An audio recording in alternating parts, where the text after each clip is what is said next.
Hey guys, welcome to the stream. This is Arriagada coming to you live from the Hidden Pocket Billiards Bar and Bistro. We're here at 121 Scurfield Blvd, and we're here for the second annual Gordo Black Memorial Tournament.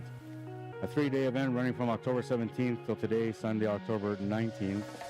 And as I said just now, it is day 3, so we're in championship day. The final 16 are in, and we're on to this quarterfinal round. Quarterfinal round matchup here, and it's a matchup between SHANNON DUCHARME and Mike VAUTOUR. Shannon's at the table right now.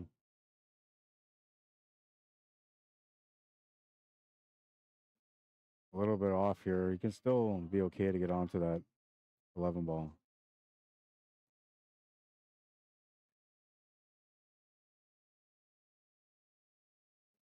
Got a good angle here to roll forward. One of the things that I know about SHANNON, the way he plays, is a very natural player. I was just talking to him about that. I was like, dude, because somebody was trying to say, like, well, you know, you were once. And I was like, dude, you're always. Like, it's never about once. You are always. He's just such a good talent.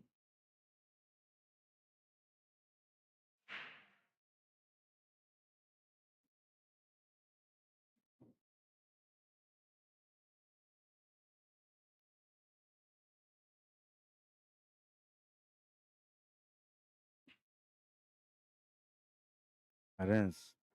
Okay, so I seen him make the 8 ball. I'm not sure if that was the first game or not. It might be the second game. The way SHANNON plays, I wouldn't be surprised if that was the second game. And they started the match as I was getting all the write-ups set up here for this match.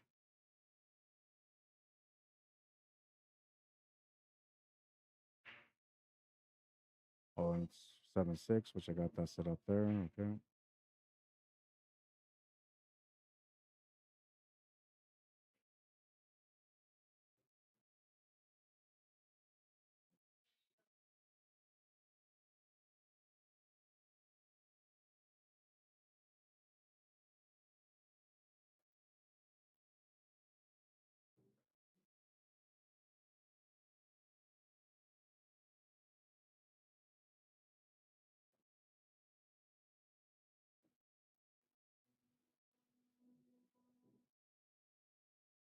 They're having a little bit of a conversation, and that's fine. So let's give them some time here, and then they're going to resume the match. It's got to be like 1-1 or 1-0. Like, could be 2-0. But I know the way Mike's been playing lately, man. He's been playing decent, so I won't be surprised if this match is tied up at 1 right now.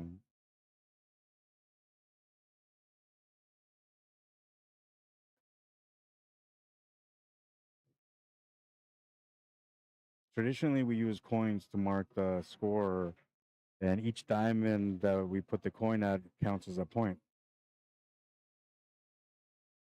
But I didn't see these guys using coins. And then here they have like these tablets that connect everything to digital pool. And normally they would use that for a score keeping, but this isn't one of those tables that has that option. So then the only other way they can keep track of scores would be with like a phone or mentally.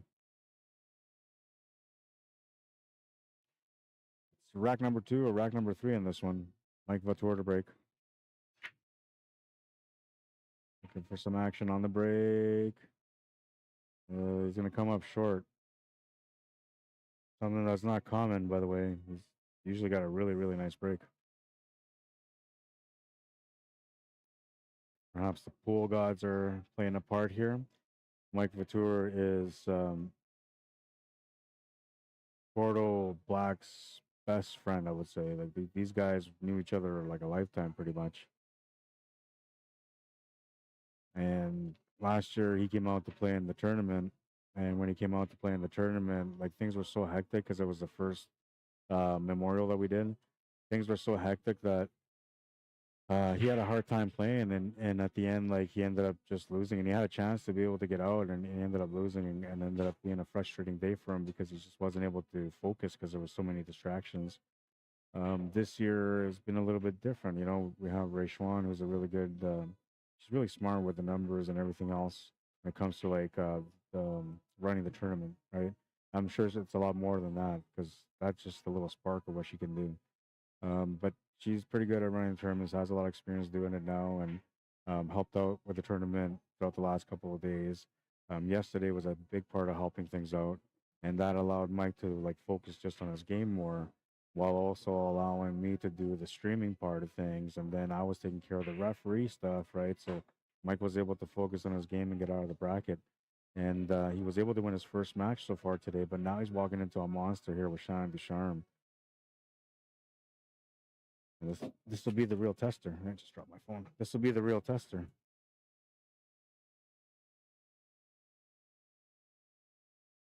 If he can get out on this one, this will put him in a nice, comfortable position where he can maybe end up doing well and representing his friend. Because that's the disappointment, right? Last year, same thing for like me and him. Excuse me.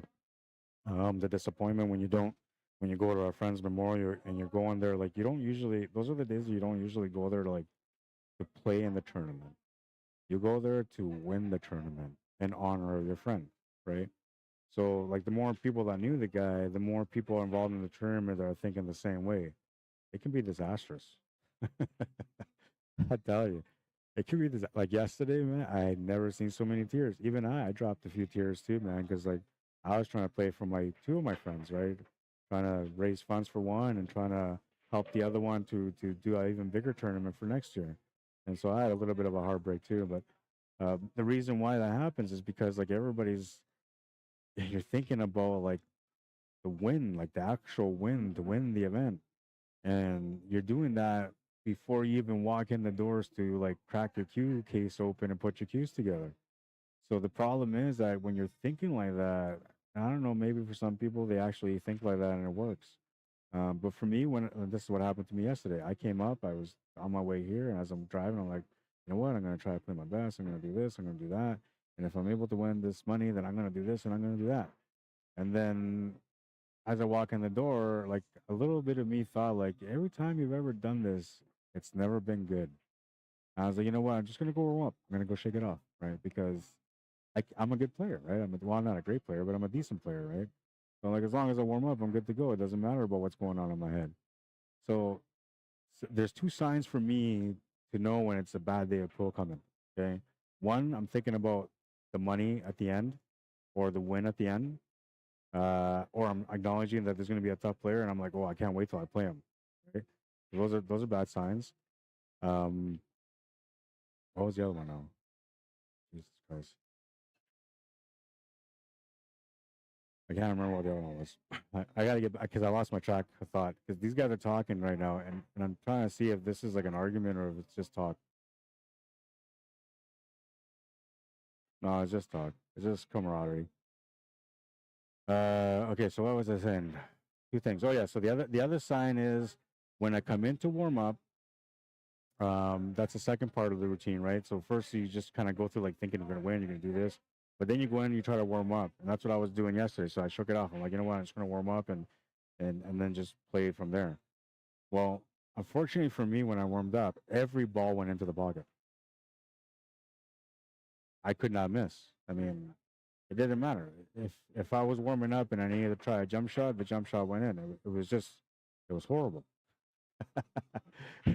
And the reason why I say it's horrible because every time that I warm up for a tournament and I play lights out in my warm up, I totally go through stresses on the table, man. Like every opponent that I play against steps up their game a little bit. I start getting some bad rolls. Next thing you know, I'm down by like 2, 3 racks, and I'm the kind of guy that never quits. So like for me, that's a really frustrating day. I can be down like 5 racks in a race to 7. I'm still trying to win. Um, I don't know. So it's very frustrating. So like if you're one of those people that goes through these big events and you find yourself thinking about like, oh, if I win this tournament, oh, I got a really good chance to win all this money, like that kind of stuff, smack yourself in the face, man. Step one, do not do it. Okay. Just just reset completely. Find the way because you're gonna start overthinking. That's what happened to me, and that's what happens to a lot of players.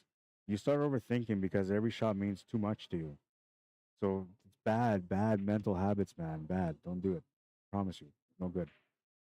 Um,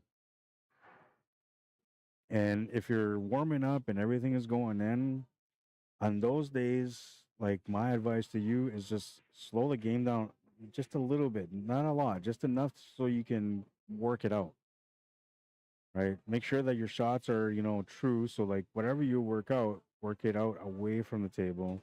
And when you're going down to shoot, just zero in on the shot only.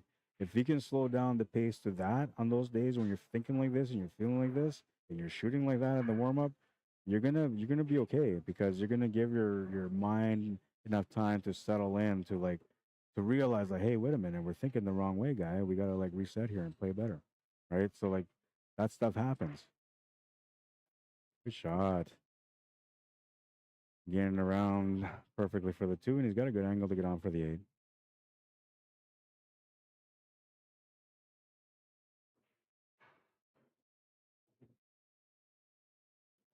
I'm one of the guys that always talks about mental, man. Like to me, mental is everything. And I feel like, and I always talk about this too. Like we just don't talk enough about mental, right? And I'm not saying like depression and all that kind of stuff, but I mean that is kind of it too. But what I'm talking about is that the mental part of the game, how difficult it is for us to be able to think like the pros think, to play like the pros think mentally. It's always going to be challenging until you find a way to make it like your priority, right? It has to be the only way you're ever going to play. Then you start, getting these mental battles out of the way. For instance, coming back from a big match, right? So like you're down 5-0 in a race to seven. And normally this is where you buckle, you break down, you're like, oh, you become a turtle, you hide in your shell, and you let the other guy just dominate you till it's over because the reality is a big part of you just wants to get this match over with. You're having a tough time. The first day that you decide to stop doing that and you say, you know what, I have nothing to lose. So I'm just going to play my game and I'm just going to relax and just whatever happens, happens. Next thing you know, like you win that next game, the first game. You get a break on the second one, the miracle of the pool gods. A lucky break. Your opponent was running out, hooked himself in the eight, gave you a shot. Boom, you're on the board again. You're still not believing, but in your mind, you're like, you know what? Like I'm just trying to get through this match. Next rack comes up, you break and you run out. Now you got three games in, you're down by two. Guess what? You're no longer that guy in the turtle shell no more. You're now like this big shark coming out of the water that just wants to eat everything in its way. Because at this point, you're like, I'm only down by two. He needs two. If I can win this one, now I can maybe rock his house a little bit, make him shake off a little bit on the mentality, make an error, right? Whatever it is that you're thinking to yourself. Um, so your game changes. And if the pool gods decide that you've made the right efforts on that day and they want to reward you for your mentality, you're going to win that match. You're going to come back. You're going to win that match. And that'll be the first day of the rest of your life. Because from that point on, no matter what the score is, you're always going to be battling. You're always going to want to win. You're never going to give up. And I don't know, at least that's the way I am anyway. Once you have that never give up mentality, the sky's the limit, man. Then you got to work on other mentality things, right? Because that's a big one. Like buckling down and getting back into a match, that's tough to do. But that's only one of them, right? The other one is like the mental process, even for the routine when you go shoot the ball, right? Like that's another tough one too. You have to be like prepared to play the same way all the time, same amount of pre-stroke, same amount of like pace for every shot. If you're the kind of guy like me that walks around the table between shots, you do it every shot. Like yeah, that's the tough part. That's a discipline. I gotta find out what the score is, but I know it's 1-1. But it could be 2-1. Could be 2-1 the other way.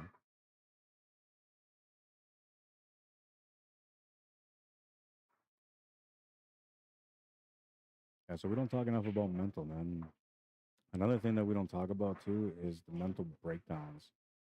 So, and we all seen it. We've all seen people have mental breakdowns where they just like, they snap. Some people go to the point where they break their cues, which I think is crazy. It's not the cue's fault that you missed or that you lost. It's your fault. You didn't sleep well. You didn't practice right. Your mentality was off. You missed a shot that you should have made. Whatever the case, the cue had nothing to do with it, man. So when people break their cues, to me, that's like, man, that's like somebody smacking my old lady. I would never let anybody smack my old lady. You know what I mean? So it's like I don't understand, but that's the stuff that we never talk about, right? Like the craziness, the crazy mental. Oh my god, that's the worst one. He's forcing the shot there. The- And I'm speaking about this a little bit too because Mike's at the table, and I'm hoping that he can deal with his mentality because sometimes that is one of the reasons why he doesn't do well. Um, I'm thinking because this is a special event and his heart is in it, he's gonna have to go through some emotional experiences, which once again goes down to the mental side of things. But if he's at 1-1 right now and he missed and Shannon gets up and then Mike gets a chance to get up and tie it up, it's fine, no big deal. The problem for when people start losing their cool is when you make a mistake and your opponent wins that rack and then starts creating a distance between you and him because they win the next one. And then you break dry on that one and then they win another one. And then that's when like people start getting like overwhelmed, especially when something means a lot to them, which I feel like this means a lot to Mike.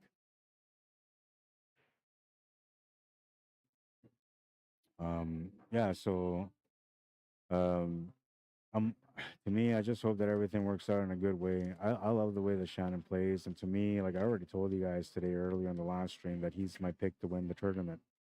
Um, but Mike's a good guy. He's put in all the efforts in to organize this event, to raise all the money that he's raised for the Never Alone Cancer Foundation. So to me, like I want to see him succeed in this match because this is a monster, man, and he may just be coming out of retirement right now, and perhaps a little rough in his game, but like you can see the way he's playing, he's very accurate. There's nothing rough or um off about his game. Like, and the scary part is that it only gets better for him as he plays.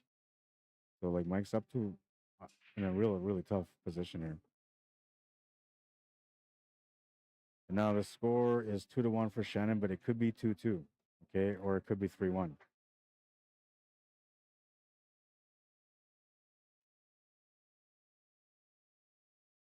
I didn't see him move a coin, and I'm not sure if they're using. I don't see a scoreboard or anything like that. Oh yeah, they are using the scoreboard. So I'm gonna walk up there, gonna go get a drink, and I'm gonna pretend that I'm getting a drink so I can check out the score and I'll update it. All right? I'll be right back. I'm telling you guys, man, this is gonna be an amazing day of pool, man. I'm not sure what you had planned for today, but just call everybody. Say, yo, listen, if you don't want to come over to my house and watch some pool, man, just we're not hanging out today. It's gonna be amazing. I promise you. I'll be right back.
All right, so I'm back, and I did confirm it is 2-1 for Shannon DUCHARME. So this is an accurate score right now, and there's a one-game spot between these guys. So right now, technically, it's tied at 1, which is not bad. That's the kind of the way that you want to start off, right? You want to be in the battle right away and not let anything gap in between you and your opponent.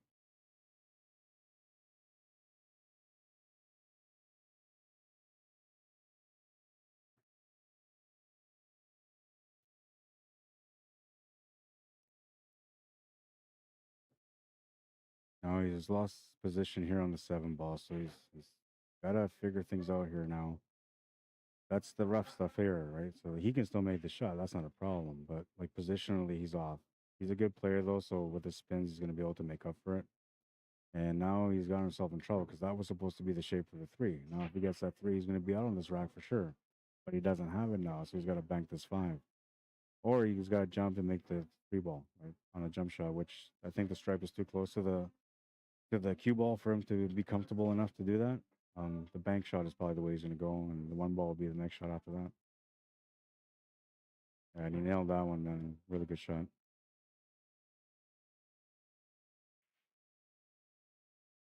And ideally, like it would have been better if he got something on the 3. So the problem here is now he's sort of in survival mode because he's got to make up for the fact that he got out of position when that stripe came up and took away the 3 ball. So now, like if he took the 1, it's tough for him to get up for the 2 without colliding into something. If he takes the 3, he's got to spin the ski ball around perfectly to be able to set up an angle on the 1 to go back up table for the 2. So these are the options, and the 3 ball is the only way that he should go because he wants to finish this table. Juice on that one. Nice little curve on that. And now he's going to have to do something for 2 ball. And he's got a nice line to get past the side pocket, going in between the side pocket and the 8, which should give him the perfect angle on the 2 to get back down for the 8. Oh, a little kiss off the 13. I did not expect the cue ball to go that way. He's apologizing to Mike because he got a bounce and he got lucky on the bounce, and it's not what he intended. So he's apologizing. But they say this all the time. Good players get good rolls. That's just the way it goes. And he got a good roll there on that one.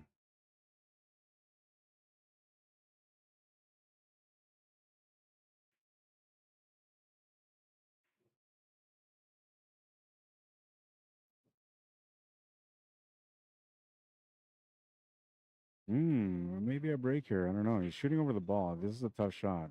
But he's the kind of guy that watches the cue ball all the way through, not just on certain shots. He's always paying attention to the cue ball when he shoots.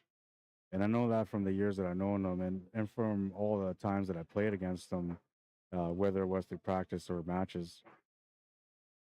When you watch him play, he gets down in his cue, and like the way he engages onto that cue ball, not many people do that. That's kind of like a snooker thing, right? So you won't really learn that unless you play snooker. In snooker, they teach you that the cue ball is the most important ball.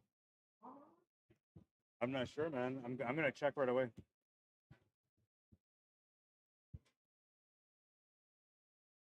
Mom, if you're on, Shannon DUCHARME says he loves you. Not my mom, his mom, obviously. Valerie.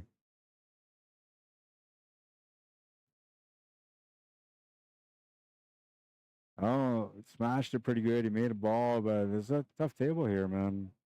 You're gonna need some cue ball control to pick out the table. But the way I'm looking at this, I'm thinking like stripes are probably better, but he's only got a real shot at solids. And then the 2 and the 6 are a problem, but the 4 ball gives him a breakout, and so does the 7. So we'll see. We'll see what he decides to do. But yeah, he's gonna have to go solids. Trying to get aggressive and open things up right away. 15 ball is going to come in and play the bad guy. Ties up next to the 3. Can see the 2 ball enough to maybe bank it, but there's no pocket. Maybe the bank corner. 6 ball, maybe off the stripe into the corner. I say maybe. Like you have to be an English billiards guy to play that kind of carom. He's looking at this 3 like he can maybe throw it in with some spin, but I don't think so, man.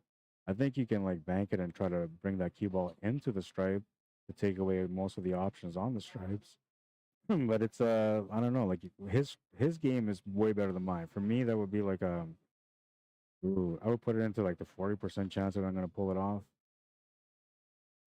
But for him, I would give him probably like 75 to 80% chance that he can pull it off.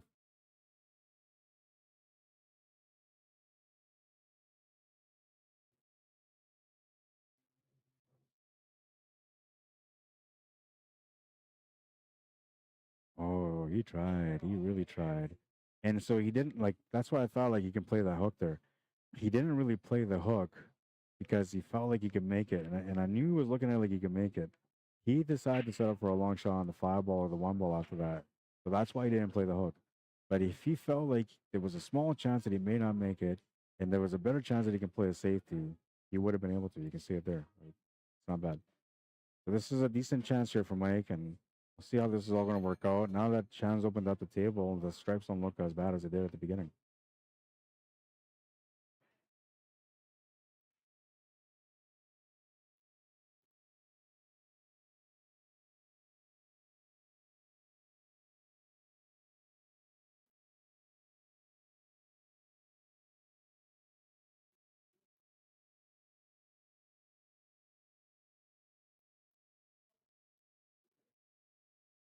Mr. Vinny, how you doing, brother? It says, good afternoon, Rad. Hope all is well. You and to the pool hall junkies out there. Yeah, thanks, man. I'm good. I think the pool hall junkies are good too. They're getting fed a lot of good pool today. Through the weekend, actually. Val, how you doing? She says, tell him I love him too, and I'm so proud. Yeah, I'm proud of him too. You know that I've always been a good supporter of Shannon, and he always makes me happy when he comes back into the game. Just the game is not the same without Shannon playing it, man. He ups the competition for everyone around them, and that's always good for the game. And he says, I hope you spent your winnings wisely after your visit to the cave. That money just gets recycled, man. It goes to the next guy and then the next guy, and that's the way that works. Matty Boy says, amen, Roger. Speaking facts. Love it on YouTube. Yeah, for sure, man. It's Sunday. I usually preach pool on Sundays, so I don't know. People usually engage or they don't. Like nobody likes to go to church nowadays, right? But the church or pool is a different story, brother.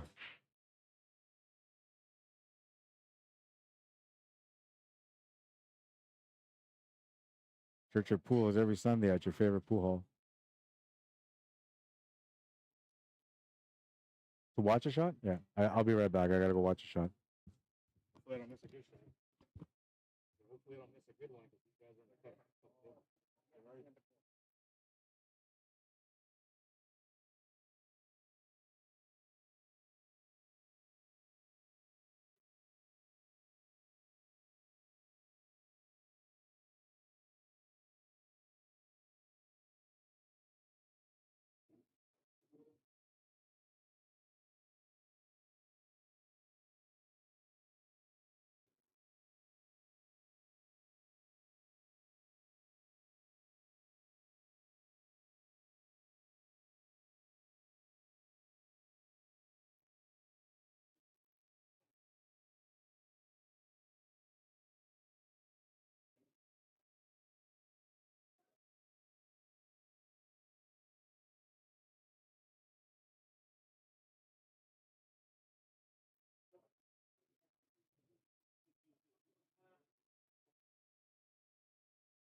I had to go watch a shot, which I just did. It was a good shot. Looks like these guys are still in a battle. Safety battle now. Not bad, not bad. He was trying to play like a snooker shot there, putting him on top of the black ball. And he's done a good job. He's taken away the shot on the 6. There's only a shot on the 2 ball, which if Shannon can see it, he could still make it. And the angle there will give him an opening on that 7 and 3. So this could be a makeable shot if you can see it.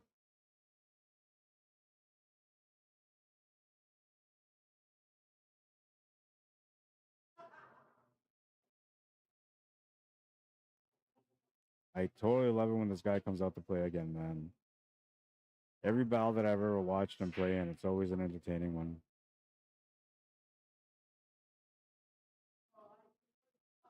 Trying to hold position here to not give him anything. But he's giving Mike a bit of a peek here at this 1 ball. Or not 1 ball, the 11 ball, I mean. Can't quite make the 13 ball without throwing the cue ball around the 1. 9 ball is still in a weird spot. So, like, he still has to kind of work on this table, even if he can make the shot on the 11 ball.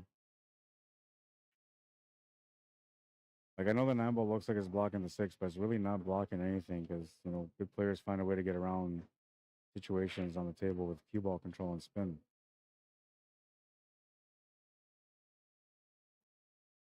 But the 9 ball is the problem ball for him.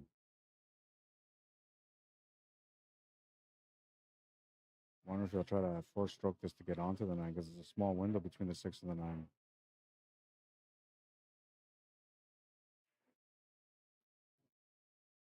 Oh, decided to play forward. Good.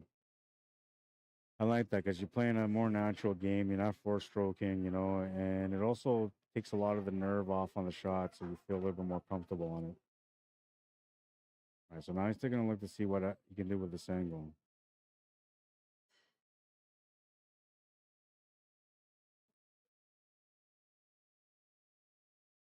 He doesn't have a lot of angle on this 13 ball.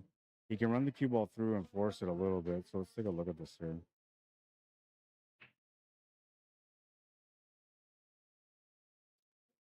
Okay, so when I'm looking at this shot, like you can kind of from here, you can hit this ball, 4-stroke the cue ball through, make the cue ball come like this angle, and then try to bring it back a little bit. He's gonna like this is the way the natural path of the shot. When you put the spin, he's gonna try to come up. Like ideally, he's gonna want to try to come up here because this will give him the out, right? But he can't. And even with the spin he puts on it, he won't be able to. The best he might be able to do is get on here, unless he does something special like jack up his cue or something like that. The drawback option might be the best option. Yeah. And that so no don't swipe it, Mike. Don't swipe it. So this is the stuff that I was looking out for. This is the stuff that I was looking out for. Hoping that wouldn't happen. I mean, Shannon's probably gonna run out of that table anyway, right? And like we kind of know that. So I played against Mike, or not Mike, Blake. Oh my God, Blake Martell. I played against them in snooker a little while ago in a tournament at the end of the month tournament that they usually have at Bourbon. I had a situation where I said I didn't sweat the table, but I said to the guy, I said, you know what, that's good, man. I said you can go ahead. Like there was 3 reds left, and then the colors, and he was in a spot like the way I missed the shot, he was guaranteed to make the first red. Now this is a guy that usually is like a Shannon DUCHARME, but in snooker, right? And so to me, I was like, you know what, you're gonna finish this anyway, so it's okay, blah blah blah. And I walked away. I didn't swipe the balls. I never felt good about the fact that I gave that rack away, but I understood that like in that position, there was just nothing that was gonna happen that was gonna give me a chance to get back into that match. And so, knowing him that he's a good player, I gave him the respect that he deserves, and I was like, yeah, you know, you're good. But I was worried about this. I'm just hoping that things work out for him, man. That he gets a good opportunity to get closer in this match because then he'll stay more engaged into the match and not let the emotions run.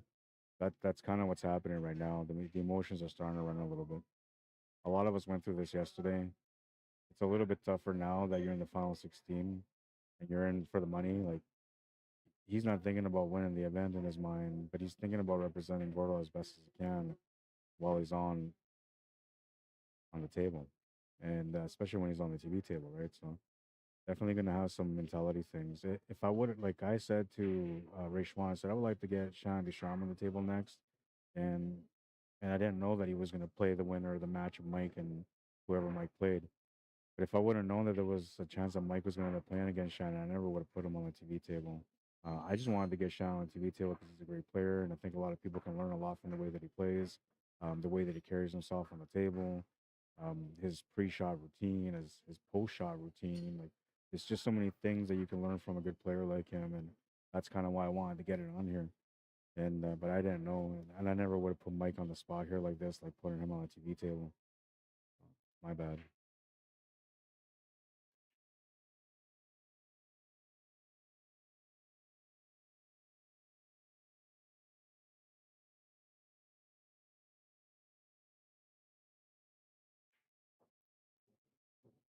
That's why I'm kind of like I'm not really praying because I don't really root for people. Like, I love the way Shannon plays, man. But if he plays anybody, I don't care. I'm being fair to both players. I'm not picking sides.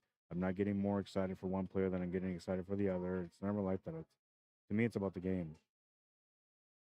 But today, like if there was ever a time like the pool gods can give me a favor and um, give me back some love for all the love that I give in pool, give this guy a chance to get back in this match to keep it kind of close and so he can play his best game without any frustrations or stresses and just let the best player win. Thanks, man. I'm good. Thank you.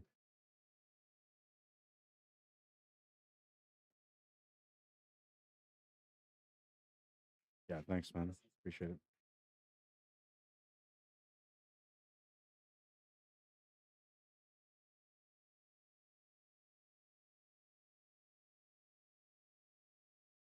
All right, and so right now, like the table's not too bad. He still has a decent chance here. He just has to play a good positional shot for the six ball or something that gets him onto the six ball. Here, I'm thinking he's gonna get down for the two ball here. Natural line, don't have to force it too much. Right amount of speed will get you set up. Oh, he was playing down. I guess he was going for the shot to the side here. And then the six, and then the out.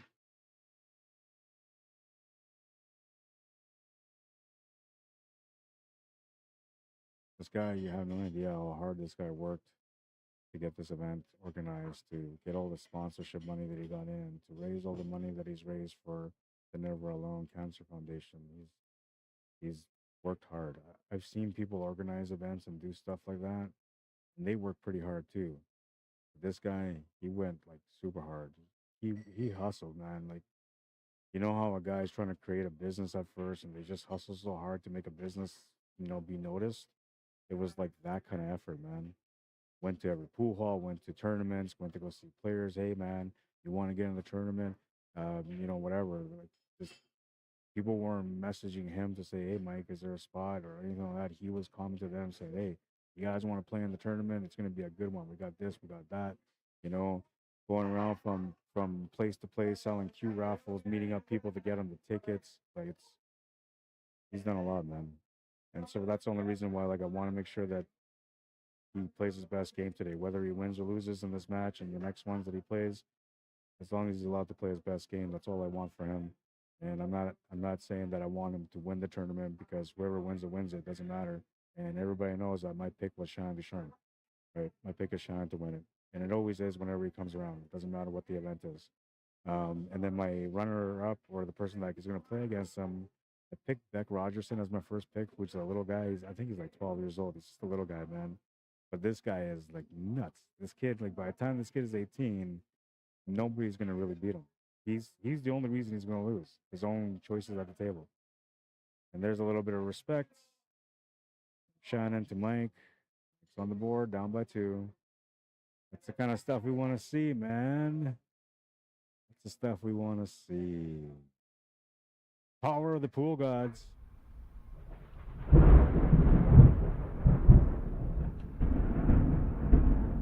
lightning, baby. Electrifying action coming your way.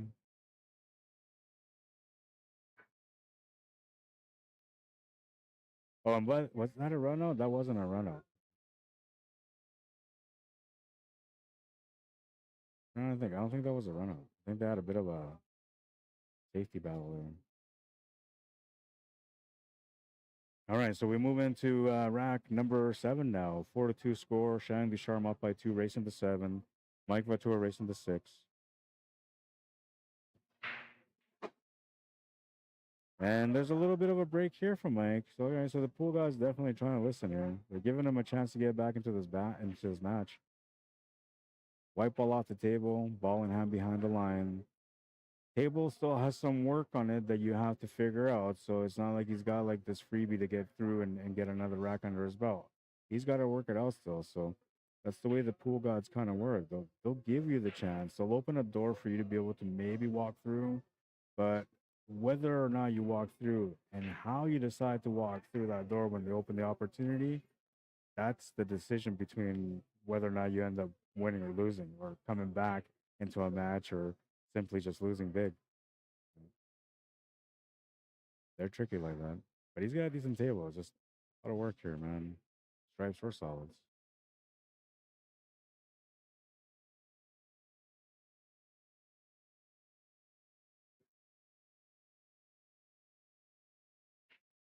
He's got a ball in hand, but I don't think he can shoot backwards here, right? So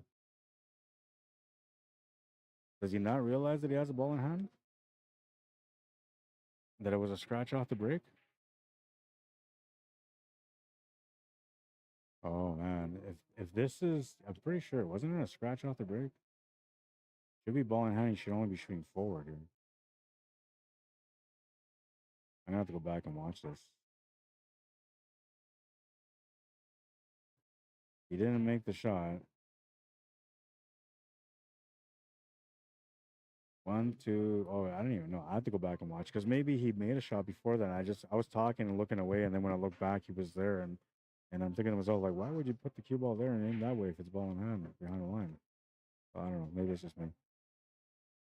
Either way, Shan's at the table now, and this is what I was saying, right? I was saying like the decisions you make at the table in the end when you get that opportunity that make or break the opportunity that you get from the pool gods.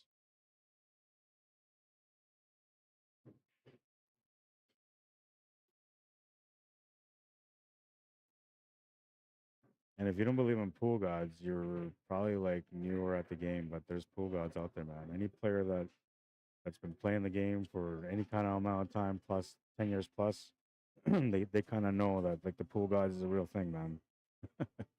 That's where we all hope we go when we die, to pool heaven. It's like the best pool hall in the world, like 10 floors and every kind of table you can think of available, man. Not only that, but you have to play your best because all the people that are there are just like top notch players that passed on and won world championships. So yeah, that's cool heaven for us, man. If you had a pool hall in heaven, what would you name it? Because you can't use like juicy names, right? Because they're in heaven. What would you name it?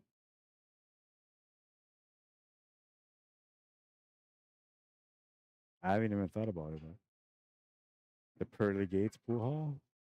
That would be all right, right? Pearly Gates Pool Hall. And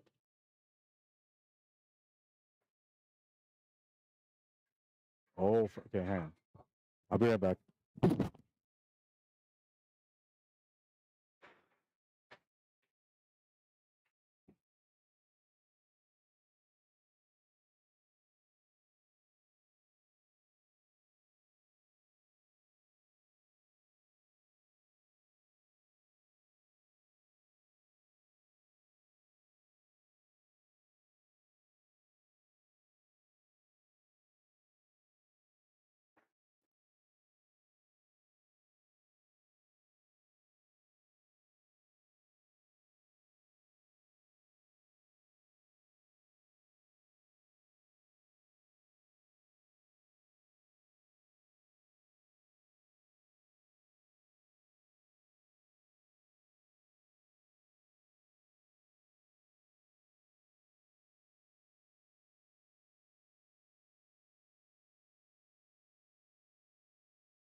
Right, I'm back.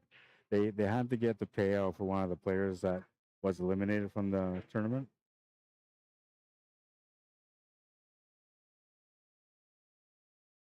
I didn't have the payouts. Mike had the payouts, so I had to go bother him, and he was gonna like rack his rack and go break, and then from there go get like the money. I said no. That's why I walked up to the stream there, and I was like, hey man, I said I think because he was about to rack. I said I think it's best that you go and get this money, and then come back and just focus on your match. Right? You're in a good match right now. You have a chance to be able to win here.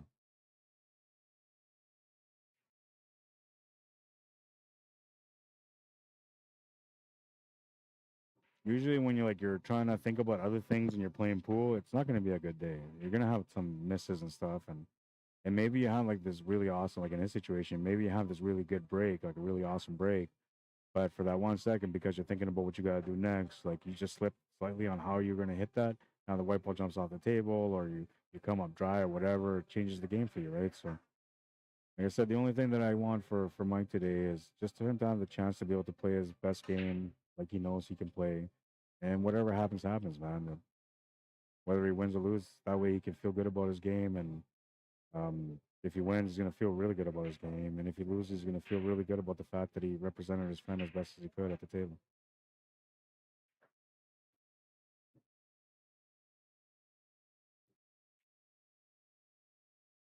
He's got a good chance here, but the 7 ball's in a weird spot.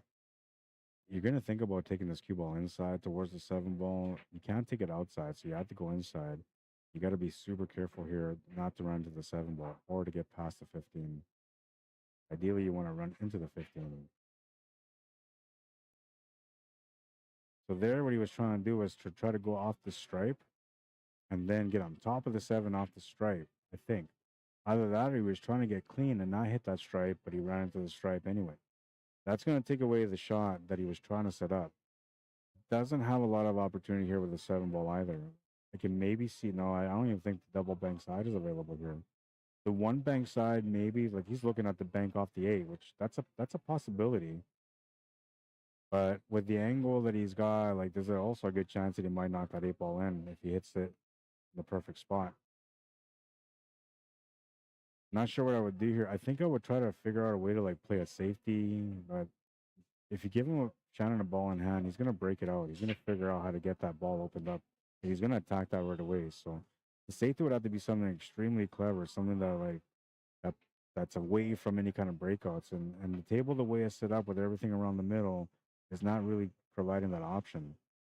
So then you gotta think about like what kind of stuff you can come up with. And what he's doing here is he's trying to do like a bank billiard or cannon off this 8 ball, and this is really tough, man.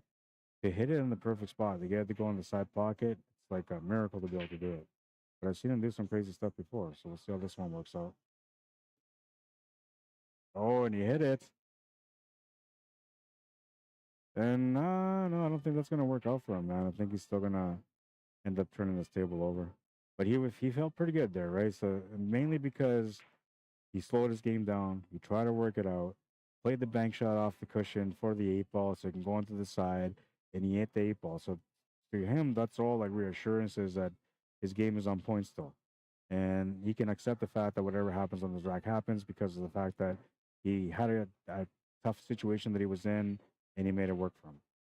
And Shannon just opened up that ball a little bit more, which could have maybe been a bit of a problem, but he's gonna get that out of the way now. He's just playing so good today, man. Honestly, and so the way Shannon plays, like he's got this little jump to him when he's playing good, when he's feeling it. See right now, like how he just jumped over. Watch.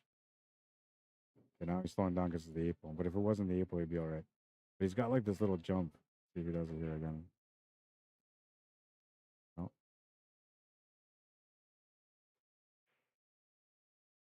Another thing about this guy, man, he's so natural. Like he literally doesn't have to think, which to me that's impressive, honestly.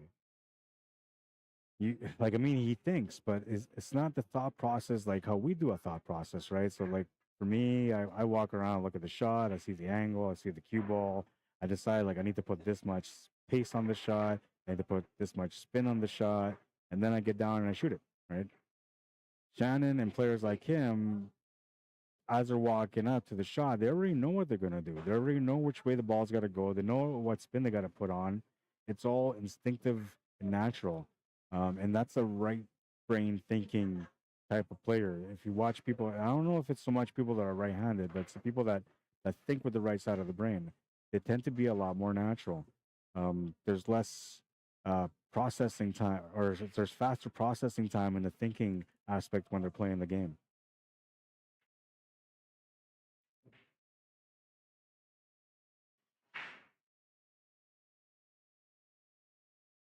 And looks like he's made a ball here, but got a little bit of work to do on this one also.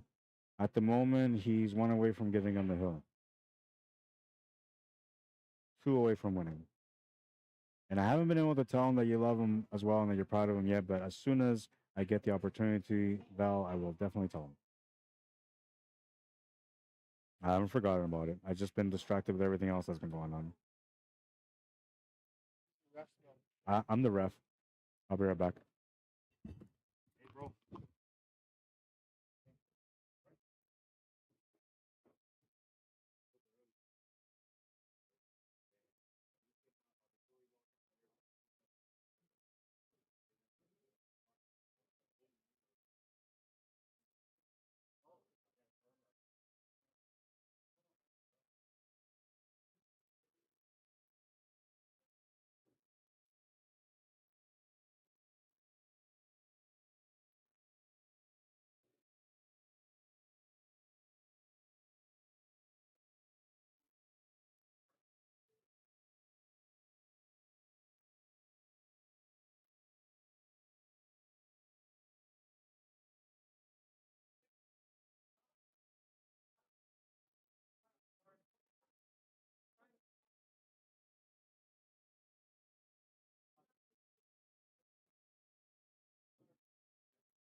All right, I have to go watch a shot, and it was foul. So that's a grudge match or revenge match between Barry McLean and Mike Delgado. They're playing right now.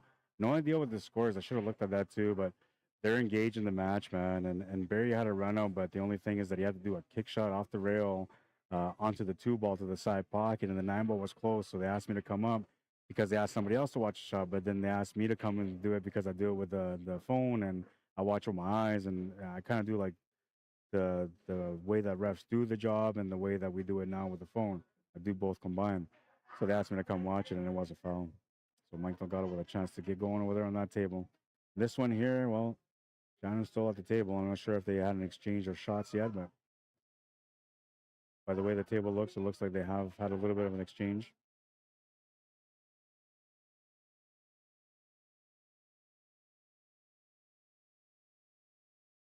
I thought that was going to miss. He was trying to get that stripe out, and he came up short. So he's in a really tough position here. This is going to be one of those things that kind of shows you his level of skill and his knowledge. Looking at a combo option now. Dangerous too, because the eight ball being where it is. He's got to do something special here. Not now at the moment. Well, I mean, this could actually be something special too. But I think he's going to try a punch draw it off the rail. Yeah, that's what he's going to do. And he is going to set up for the combo. This combo is going to be interesting because there's a good chance the level is going to get tied up somehow. But if he can push that 11 ball, somehow wedge it between that 3 and the 8, I don't know. It might go to the side. I don't think so. This is interesting. To me, this is super interesting. Because there's not enough room for him to be able to get like a nice follow through stroke to get that 11 ball moving lots. He can only make the combo. And the combo has to be precise, otherwise that ball's not going to go in. So whatever happens to 11 ball is irrelevant to him right now. The contact point's the only thing that matters. Whatever happens after that, he's just going to have to deal with it. Sure, you got a little bit of an understanding what's going to happen, but the reality is if you try to control any of those situations, you're going to miss the shot.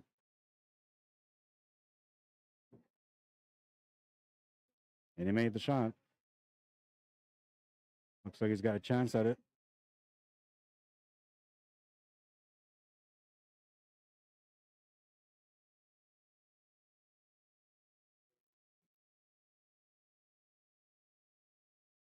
Nice little combo. Still walking around trying to figure it out. There's a top of the rail kick shot. Tough to do though. You have to like reverse spin to get into it. And then there's a back cut, which I don't think is available. He's gonna call on the side, so here comes the knowledge.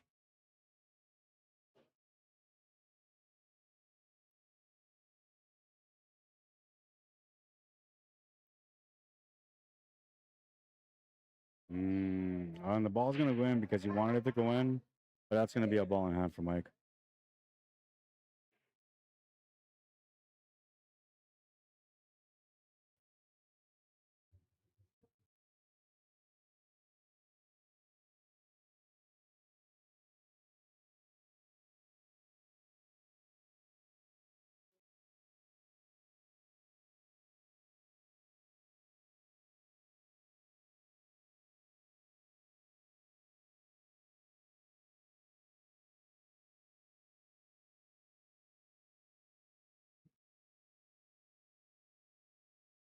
Eight and five are the problem, so he's trying to address it right now.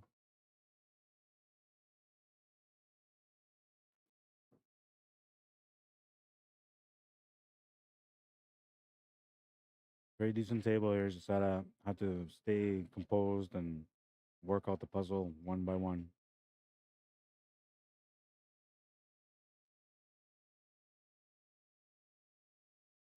Couple different options here. I take the 1, the 4, or the 6. If the 4 goes to the right side pocket by the 8, he'll take the 6 and then the 4.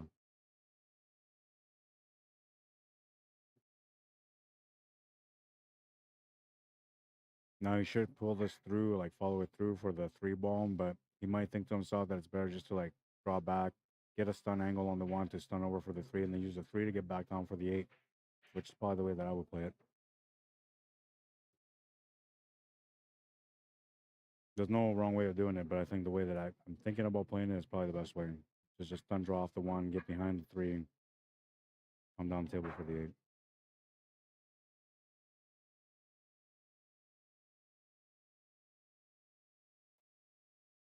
Yeah, that's it. Want to get it away from the rail, and it's maybe a little bit too much pace because it's taking away some of the angle that it was looking for. I think it's okay. I think you have to play this through like as if you're going to shoot it to the top right corner, so keep coming down table, and then just make the 8 ball.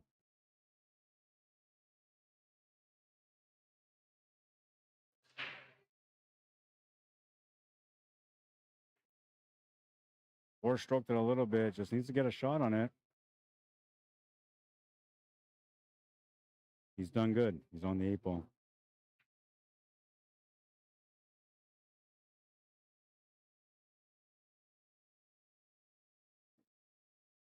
It's a good. Forced it right there, and that big pop off the rail. It almost killed the speed of the cue ball actually, but it worked out perfect.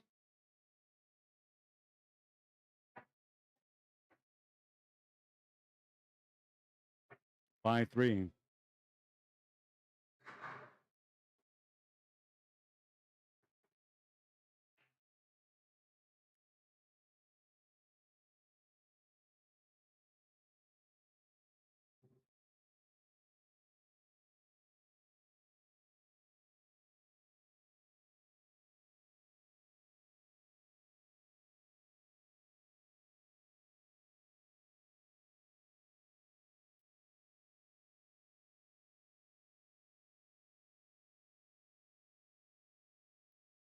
Already.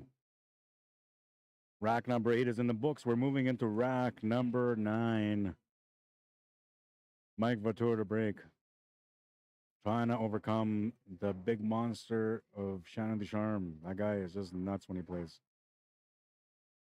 So far, he's okay. He avoided getting Shannon the opportunity to get on the hill first. So at the moment, the battle is still on. He got the extra point on the board, which got him within 2.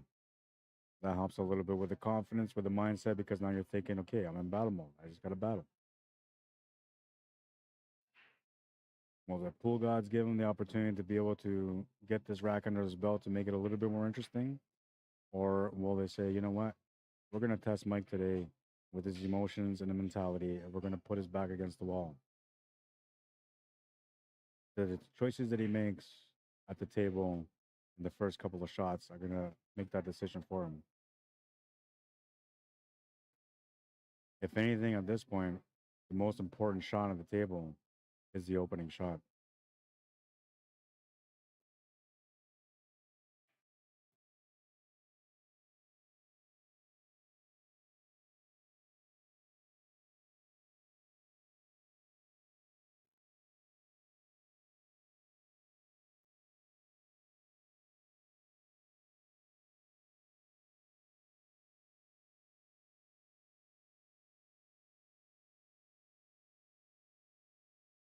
Tough spot to be in, man.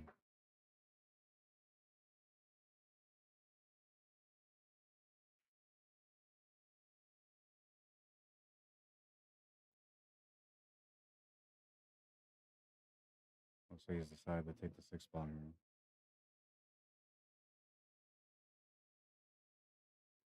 Trying to open up the seven ball. He's going to scratch. Not happy about that.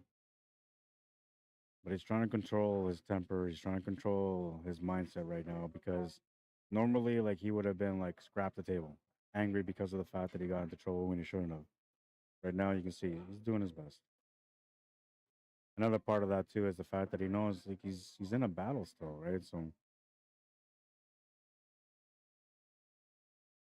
and there's no guarantee that Shannon's gonna get out. Though he does run out most of the tables he plays, there's always a chance that something might go wrong, like the last time when he got a chance from Shannon. You got to keep in mind, Shannon's just getting back into the game. Even though he looks as sharp as usual, man, there's still going to be a little bit of rough spots here and there. Usually, it's going to be like extremely difficult situations, though. If it's a standard shot that goes into a pocket, he's not going to have a hard time with that. It's only the special things where, like, you have to create a perfect angle for a breakout, or specifically, you're trying to get a breakout. Like, those are the only times that good players get into trouble. Though I gotta say, you don't see that happen often with Shannon.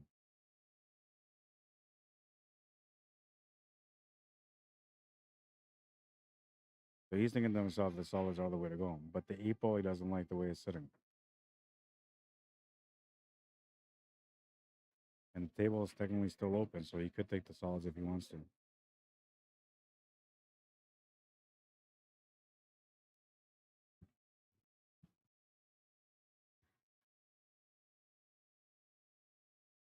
I haven't checked the messages or anything like that, so I'm gonna go check it out real quick. Mr. Brock Prashot, how you doing, man? Welcome to the stream on YouTube. Waiting for the screen to open up so I can see what you said. I think it's 6-2. I think it's 6-2, Rod.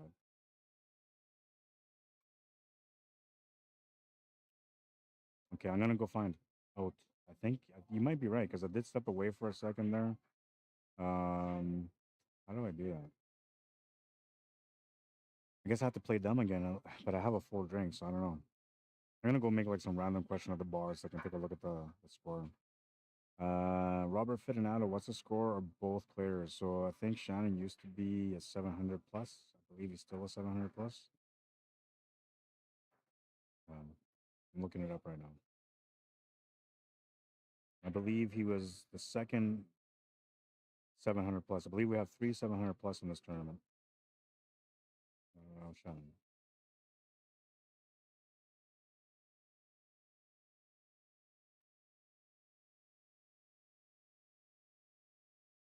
Yes, he's a 705 now. He used to be a lot higher. At one point, Shannon was number two guy in the Fargo ratings for Canada, and he held that number two spot for, like, I think it was like 3 or 4 years that he held it without playing. There was 3 or 4 years that he did not play, and he held that Fargo rating high, and his position in the Fargo rate charts for 3 or 4 years without playing, man. And everybody else is playing, trying to get up there. That's how good that guy used to be, man. But he's been wearing down a little bit over the years. Every time he comes back, if he plays against somebody and ends up losing, it changes his Fargo rate. So at the moment, he's a 705. And Mike is like a 610, I think. But I'll check.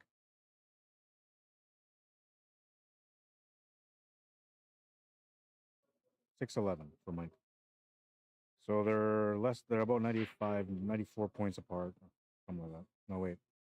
96 points apart.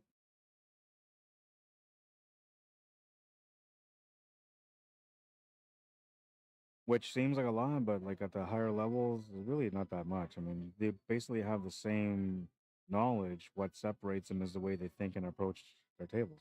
That's the only thing that changes. Serena says my mom loved all the young guys, cheered them on and loud. Derek Moore says funny. Guy was asking about Shannon yesterday on the other CSL stream. Interesting, yeah. Well, he's here now. He's probably gonna end up getting back into it, man. I'm hoping he does. He's just such a nice player to watch, man. And like, there's people in the world that I would watch. Like anytime they play, I just want to watch them. For instance, like Federer Gorst, right? Alex Pagaline. Like that's just to name a couple. But there's a few players that every time that they get on the table or a stream, I just want to watch them play. Shannon's one of those guys too, because the way he plays is just so competitive, and he's such a good player, man. That's gonna be a ball in hand though. Fermentatious curse? No, that's not. I wasn't talking about that shot, so nothing to do with me. Or maybe because I was like saying, "Oh, he's such a good shot, right?" Come on, Mike, light him up. try to try to make the balance there. I told you guys I never pick sides, so I'm not picking sides. I have nothing but respect and love for Shannon, man. He's like, to me, in my mind, he's like a brother, right? That's the way I've always looked at him since the day I met him. I knew his dad. I don't know if his dad's still around, but Rocky Ducharme too. And Rocky was always a nice guy to me growing up. And I used to play in the tournaments against him, and he was such a really good player, man. Like he was, Shannon gets it genetically, right? His dad was really good too, or is if he's still around. We've been losing a lot of the great ones lately, so you just never know.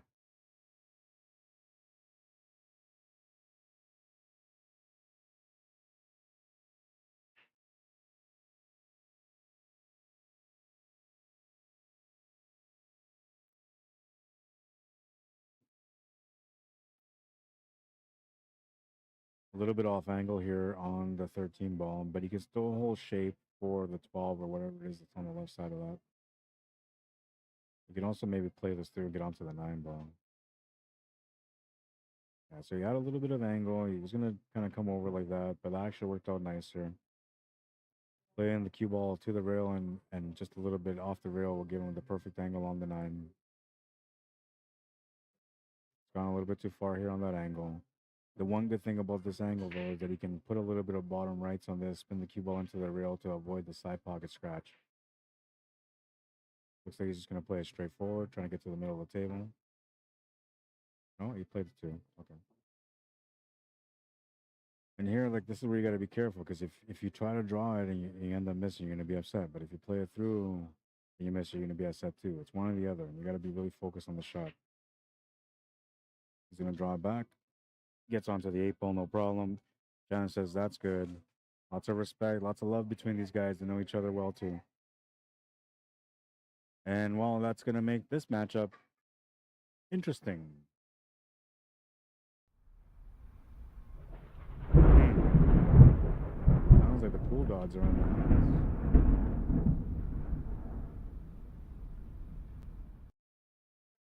hands. 2 game for both players right now.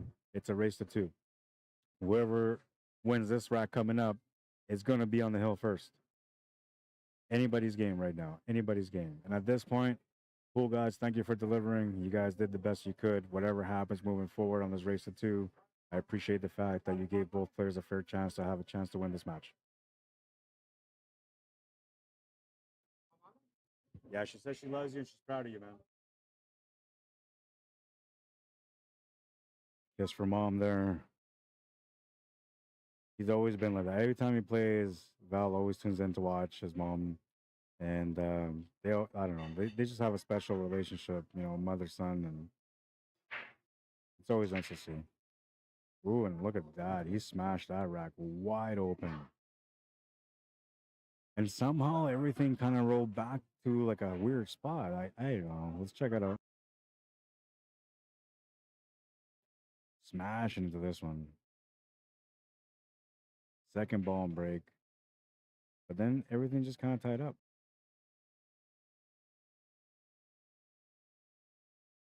Still has a shot on the 5 ball, so you can get started anyway. If you can see any of the 10 ball, you might have that option too. So he's looking at low ball. He's looking at a perfect angle here for the 1 so he can open up that 3 ball. This is going to be interesting. He's got to be perfect. Everything has to be perfect on the shot. The speed, the spin, the angle, all of it. The what? I was using it. I don't think I am anymore. This one? Yeah, that one.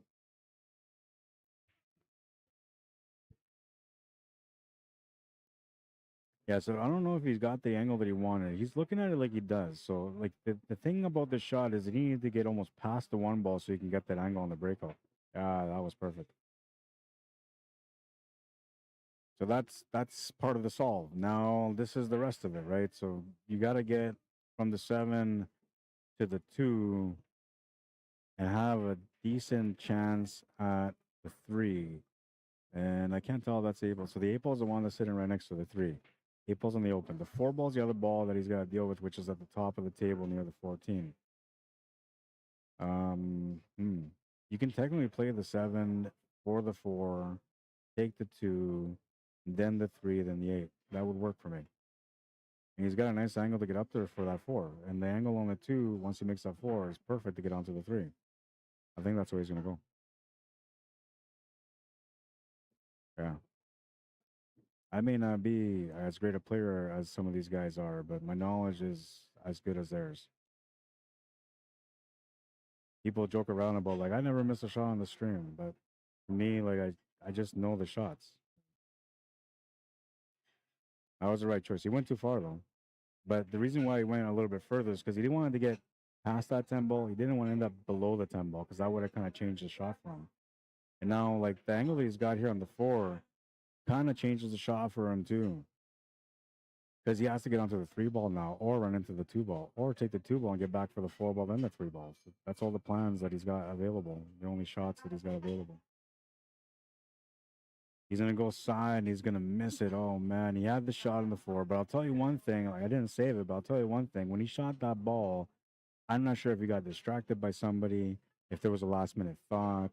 I'm not sure exactly what happened, but something happened because his shoulder popped up. So that means that he wasn't focused on the shot. Something distracted him at that point. And, well, Mike gets a huge break here. Perhaps the most important break that he can get in this match. His opponent was about to get on the hill. Now he's got a chance to do it first. But we have that ball that's sitting in the right side by the side pocket. It is incredibly tough to get out. Not much room around the 8, 2, and the 3 to be able to get onto it. So that's where all the work is at. And the 10 ball's another tough shot, which he's on right now. So that's the reason why he's looking at this 10 ball.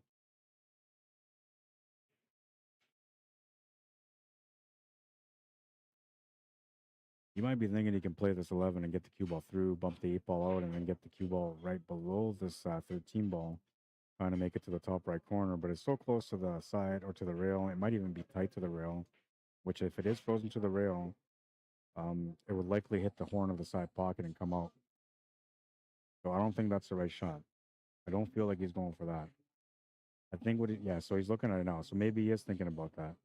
That's an all-in aggressive shot, man. Like, that has to be what I call a feel shot. Like, you've done it so many times that you just know how to hit it. It's a feel, right? But that's a tough shot that he's lining up for. I've seen him make some crazy shots throughout the years, so I know he's very capable of doing some good shots like that. But I feel like this is an aggressive shot if that's what he's trying to do.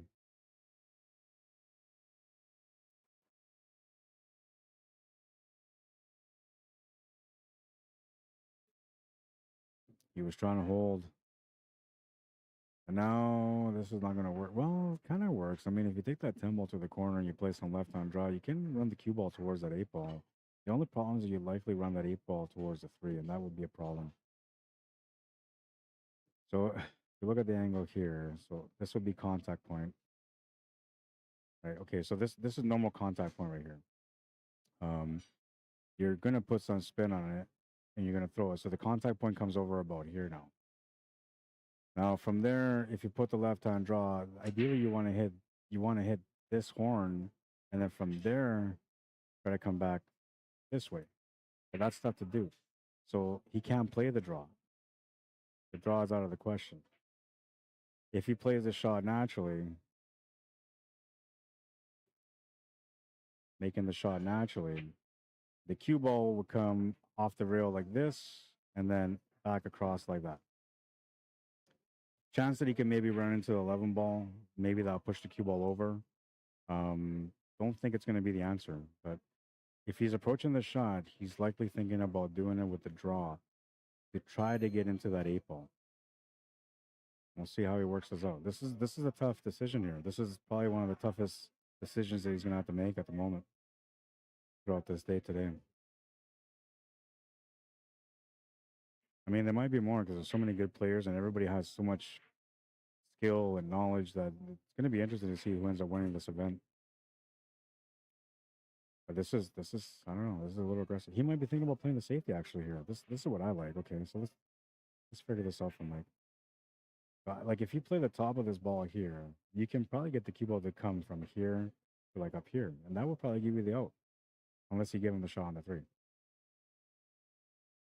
So he thought about the same thing, but he played a different way with the 11 ball instead.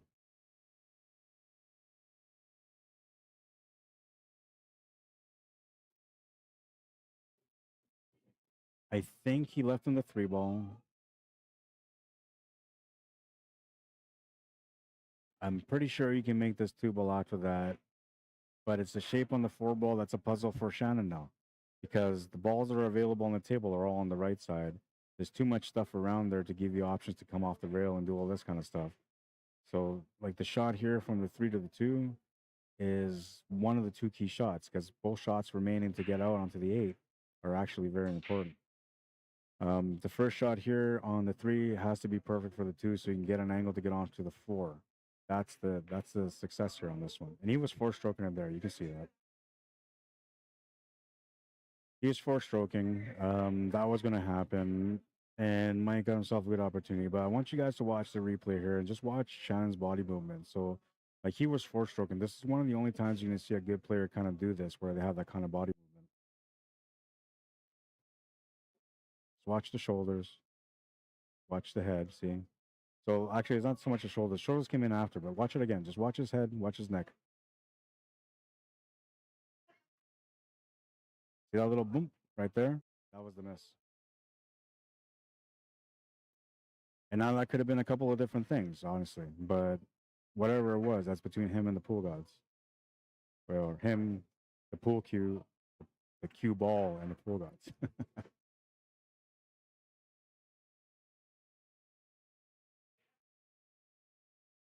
Still a tough table here for Mike, though. So what he's gonna have to do now is he's gonna have to make this 14, get an angle on the 11 ball, and then so he wants to be able to make the shot so he comes down below the 9 ball, or he can run into the 9 ball at 13, whatever it is that's on the right side there.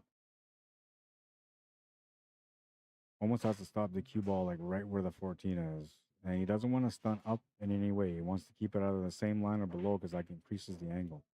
Either that or you can get a little closer, and that also increases the angle a little bit. You're gonna hold it there.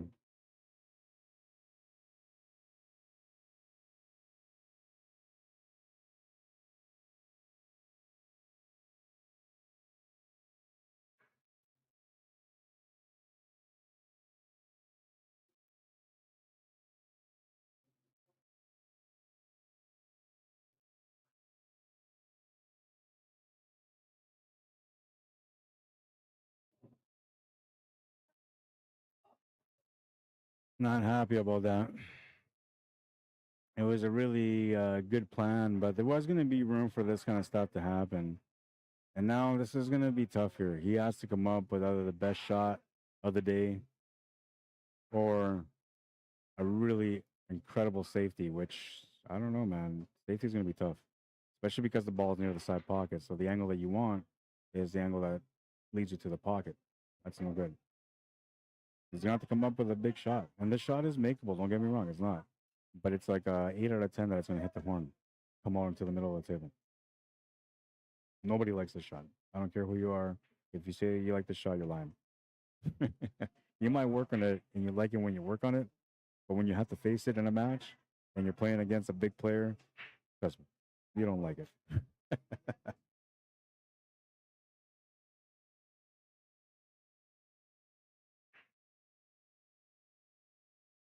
Big shot.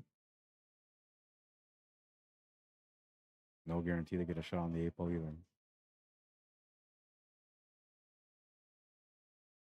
Tried a 2-bank shot. That's going to come up short. Oh, I thought he was going to swipe the table. Good boy. Don't do it.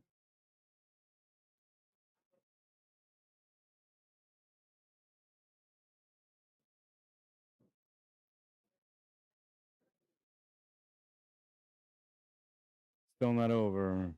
This almost feels like it's a hill battle, and it's not, but it kind of feels like it, man. So there could be some nerves building up in here. I really don't think that's the case, but there could be. Oh, man, I really don't think so. I just watch both these guys play for quite some time over the years, and like I know their style is pretty good. I can kind of see when something's gonna go wrong. I can kind of see when something's gonna be okay, and I feel like this will be okay for Shannon. Got a little interesting here on this one though. Needs to pull through to get the shot on the 3-ball, or he needs to get in between the 8 and the 3 to get to the 3-ball. Gonna pull it over. Nice little stun through. Really nice. Gets the shot to the corner. It looks like he's gonna have to settle for the 8-ball in the top left corner. Just keep it simple. Stop shot, draw back a little bit. I think that's where it's gonna go.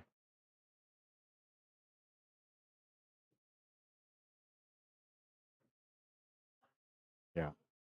It made the most sense. Why force a shot when you don't have to? Why force an angle when you don't need to? And a long shot on the 8-ball in a bar box is okay. Not as challenging. He's gonna make it. And he's on the hill. Shannon DUCHARME on the hill, and he's waiting for a chance to close out. Which he's gonna get right away because he's breaking. By the way, if you guys are enjoying the coverage so far and the match, because honestly, this match has been pretty good, man. I feel like it's been a juicy one. Don't be shy. Like the stream, right? Maybe share it to somebody. Say, hey, listen, you want to check this out? This guy's playing amazing right now. Both of them. That guy streaming is funny sometimes. I mean, you don't have to tell me I'm funny. I know already, but you might want to tell your friends. So, like, it looks like Mike's going for a quick smoke. It's the showdown for sure.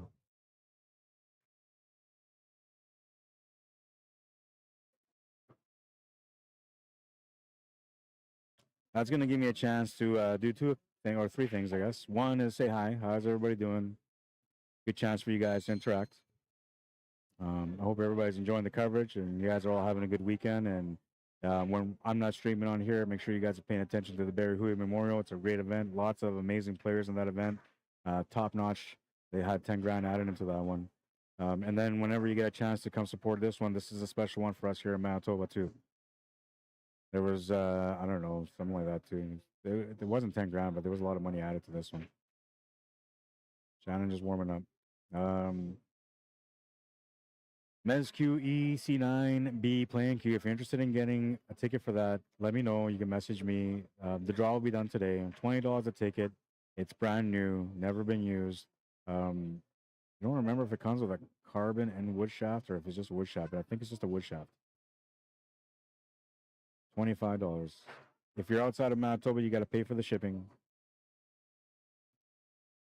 Gordo Black custom jump cue. Gordo Black is a guy that we're honoring today. He used to make these beautiful jump cues, but this is just one of the small things that he was really good at. This guy was probably one of the best cue repair guys in Manitoba, and I'm going to say that loud and clear because honestly, he did so much work that other people would never even touch, including stores that specifically offer repair.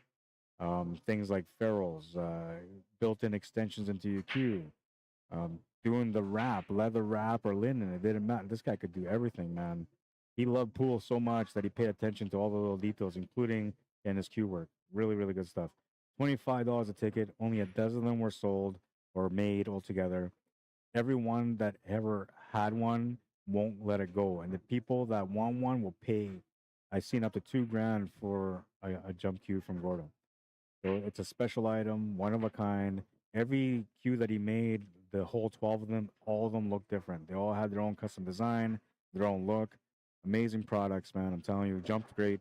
Like I was mentioning a little bit earlier, Gordo's the kind of guy that paid a lot of attention to details. So when it came down to jumps, like he knew his jump game. And when it came down to building the jump cues, he knew exactly what people needed in order for it to become the best equipment that they can use in a pressure situation. Because normally when you're jumping, you're in a pressure situation, right? Um, Great stuff. I'm telling you, man. If you were lucky enough to win that cue, congratulations, because nobody else will have what you're gonna have, and that's beautiful, man. That's the reason why a lot of people buy custom cues, right? Because they don't want to have like the same things that other people have. I don't want to knock on Predator, but like, how many people have a BK Rush? You got a breaking cue from somebody that was custom. How many people will have that cue? Like nobody, especially if you ask for like a nice design, something custom, right? Nobody's gonna have the same cue. I don't know if that makes you feel special, but to me that makes me feel special, man. I'm like, hey, I got my own cue, my own custom design. I know when Gordo made my jump cue, I used to make all the shots all the time because it was like, man, my custom cue, baby. This has been a good matchup.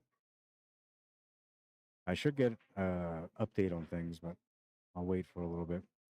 While you're waiting, make sure you guys go check out Birchwood Honda West. They got a website that you can go take a look to see all the inventory. If you decide to go there in person to buy a vehicle or to even to look into it, check out Ellison Duque Jr. He is your sales consultant out there. You can find them at 3965 Portage Avenue, and their unit where they're at is number 75. But you should be able to see the parking lot. Like it's going to be pretty obvious.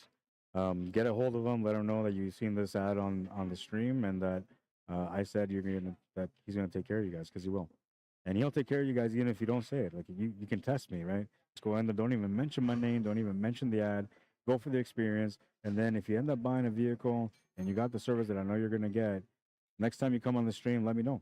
Okay, I want to hear about it. Like I want to hear how your experience was because when I vouch for people, it's people that I know personally, and I know the way they are with me. But sometimes the way people are with one person is not the same that they are with other people, right? So like you never know.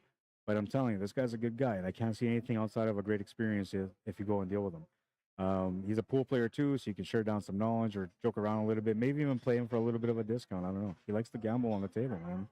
You know, what's a down payment? 1,000, race to 21. I mean, you never know. You might just end up winning your down payment to your car, right? But yeah, check him out. Good guy. You know, he'll take care of you, whether you mention my name or not. I just want you to mention my name so that way, like, he knows that I'm letting people know about how good of a guy he is and the services that he provides for people out here in Manitoba. If you're from up north too and you want to come in and do that, like, I'll arrange. You message me, and I'll arrange with Ellison to make sure that he meets up with you, and then you'll get a chance to take a look at the inventory and all that. So we're at 1:33 in the time, so an hour and a half. But there's been two breaks in between. We'll say like 10 minutes. So it's been about an hour and 20 minutes so far in this match. The last match almost went to the hill, and it was about an hour and 19 minutes. So this one's kind of on its way there too, and we'll see how it plays out. If it's over after this rack, could be over within 5-10 minutes. And if it's not, we could be going for another 15-20. We'll see how this all works out in the next couple of racks. So.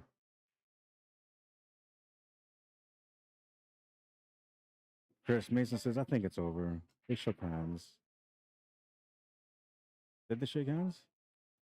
Oh, it is over, I guess. I thought they were gone for a break. So Shannon's just shooting. Okay, give me a sec. I'm going to confirm just in case because there was like that one period of time that I was going to go check out the phone to see what the score was. And I didn't because I ended up getting called for to watch a shot, to referee a shot. So I'm marked at 7-4 right now. I'm going to confirm with Shannon to make sure it's correct. And at the same time, I'm going to go for a little walk over to the draw to see what the next match is going to be on this table. All right, I'll be back.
All right, so yeah, it was over. We'll stop the clock. We'll reset it. Next match is coming up right now. Ba-ba-da-ba. And we get a recap here. It's Shannon DUCHARME against Larry Hunter now. We're keeping all A-side matches going. This is an A-side semifinal match.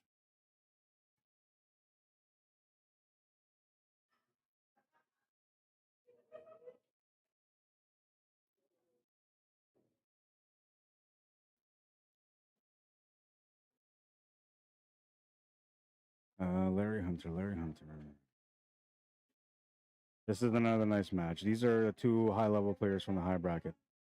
So this will be a really nice match. Larry Hunter. Oh wait, he goes to 7. It's a straight race, so it's just race to 7.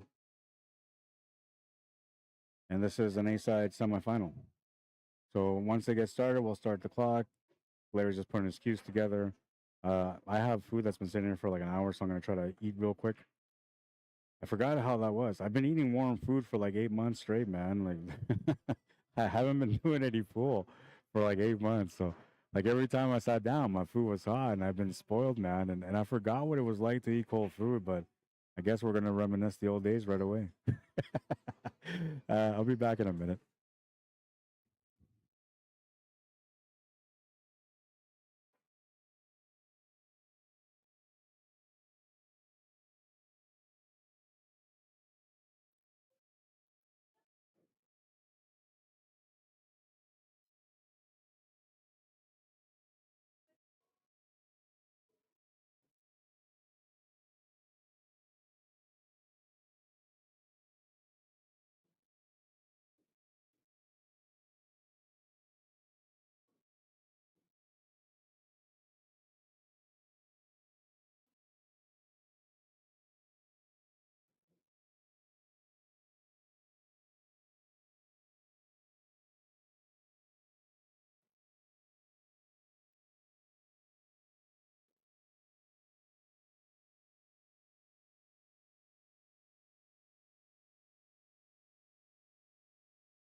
I guess I'll say the match will start in 5 minutes because these guys are on a quick breather. They haven't started yet.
So by the way, I just want to let you guys know that this is going to be the last match that I stream for now on our Q Sports Live Facebook page.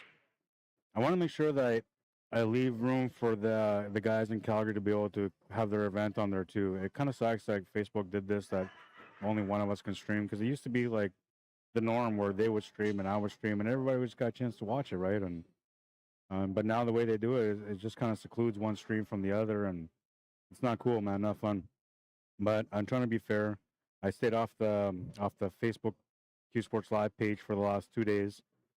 Today is the final 16, so I'm trying to do my best here to like represent my friend through his memorial tournament. But I want to be fair, like I said. So this match coming up with Larry and Shannon will be the last match for now. And then I'm gonna switch over and I'll be streaming the next semifinal, which is Mike Delgado versus Fletcher Lowe.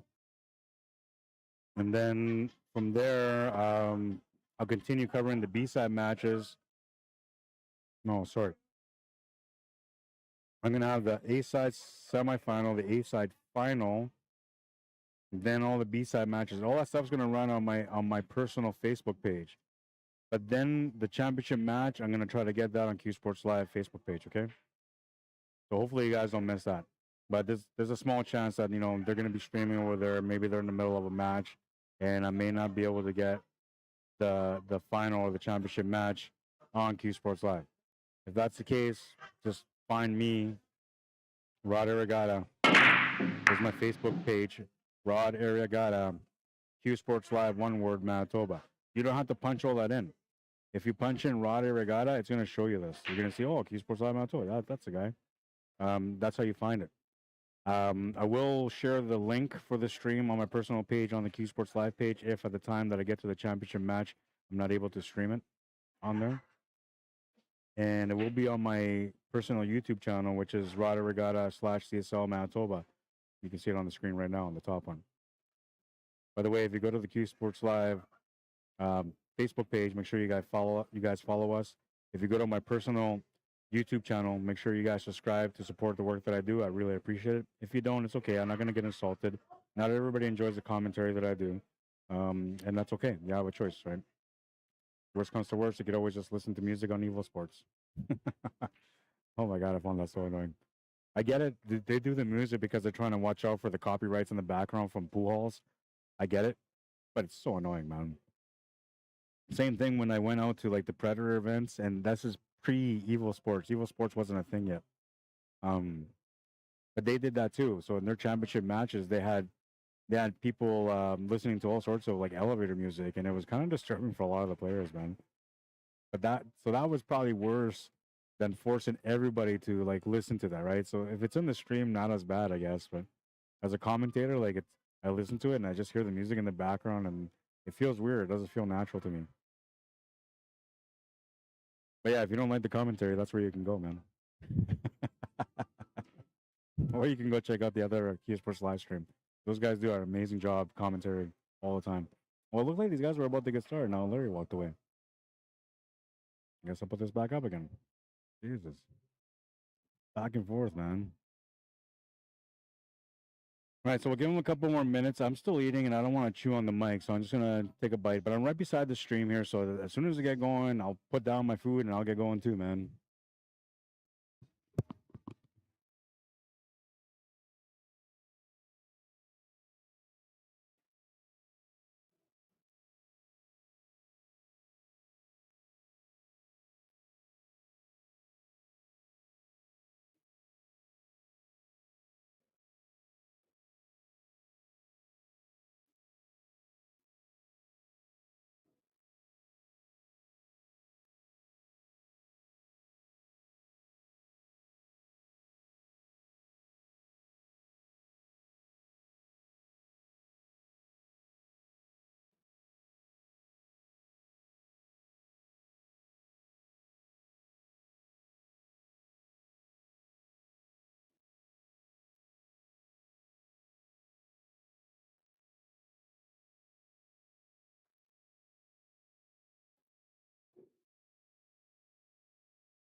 This is just Shannon warming up right now, waiting for Larry.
I thought Shannon was warming up, but that was the first rack actually.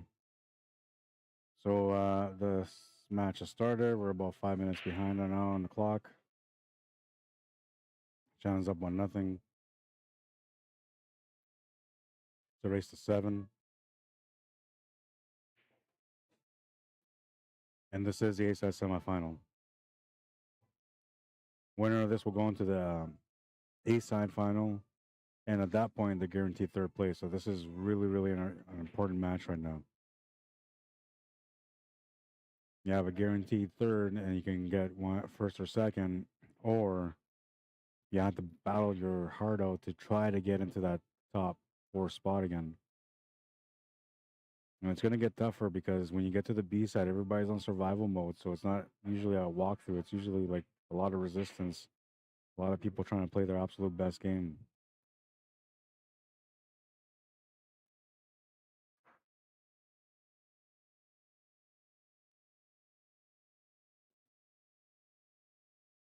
Smart here, creating the angle to be able to get back up for the 11 ball. He actually needs to remove that 12 on the right side of the 9.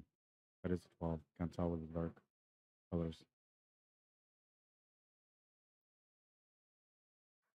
So now he can play the shape up to get on top of the 11 ball. Pretty natural and just top spin. Should be good.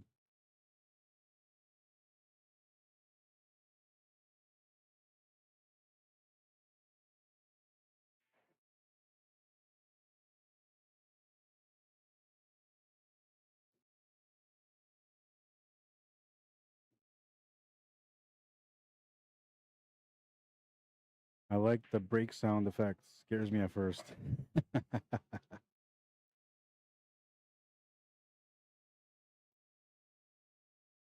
The TV volume high.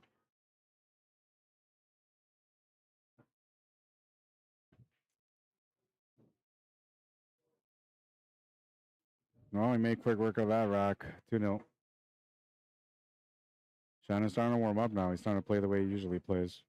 Might be a dangerous thing here for Larry. But Larry's a good player. He knows how to fight back.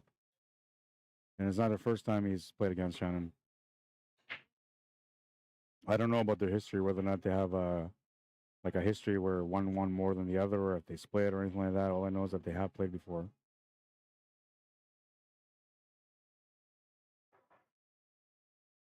In the speaking of, get ready, Chris Mason. In the event that we get a run out, Let's see this.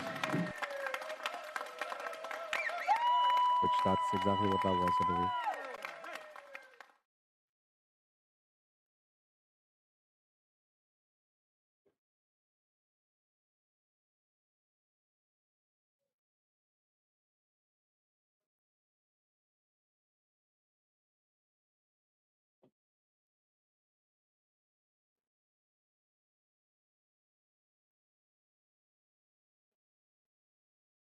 Rack number 3. Trailing by 2, looking to get back in the match. He's usually got a pretty good break. Let's see if this one pulls through. Yeah, the 3 ball's going to go in. Hit that pretty sweet.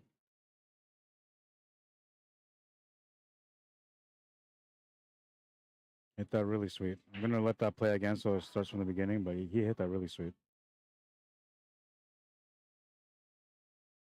Right there. Boom. Nice little pop, nice little snap. Can he make it work for him, though? Pretty open table, so I think so. We'll see.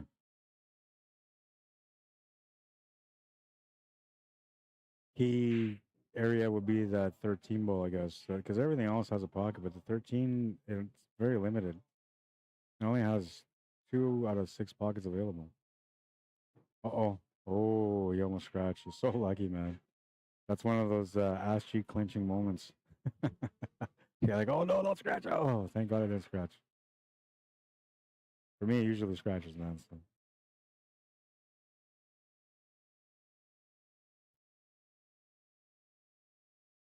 Is he looking at the combo here? I'm not sure if that's the right shot. He doesn't really have a lot of options here, though.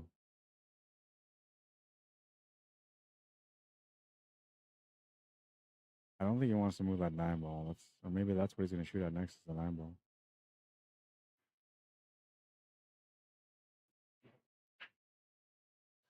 No, no, he's good. He's working out the side to side to side scenario.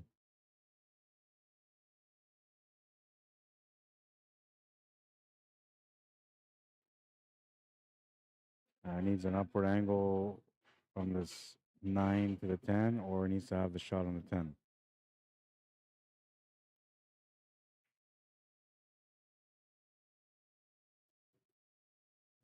I wonder if he was thinking about trying to do like a 3-rail positional shot, because that's not there no more. I thought he would have played the cue ball down more to play the 9 ball to the left and the 10 ball to the right.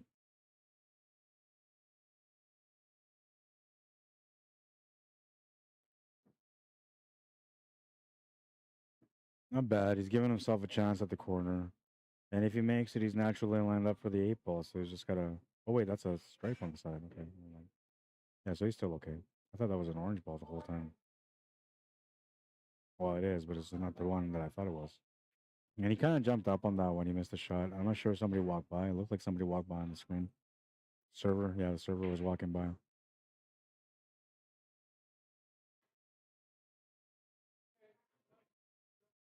Usually a table is not used for the stream, and there's usually matches on here, but it's never really a problem. But there's people here. It's busy. They have this tournament plus the Sunday Open going.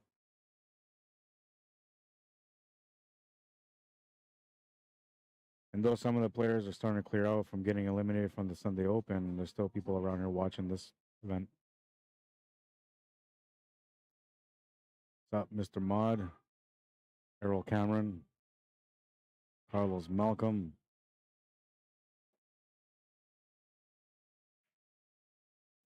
Hope everybody's enjoying their weekend so far.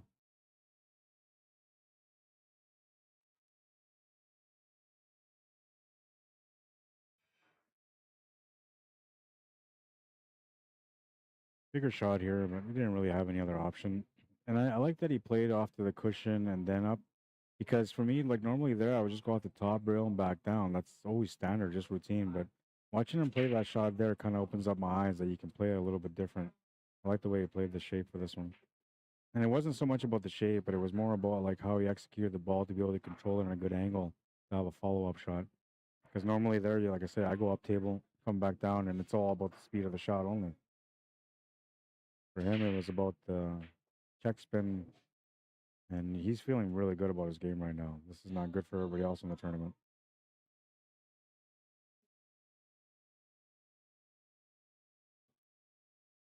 3-0.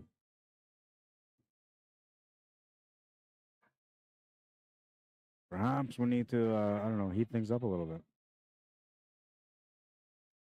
Larry's feeling a little cold, man. I got to warm him up.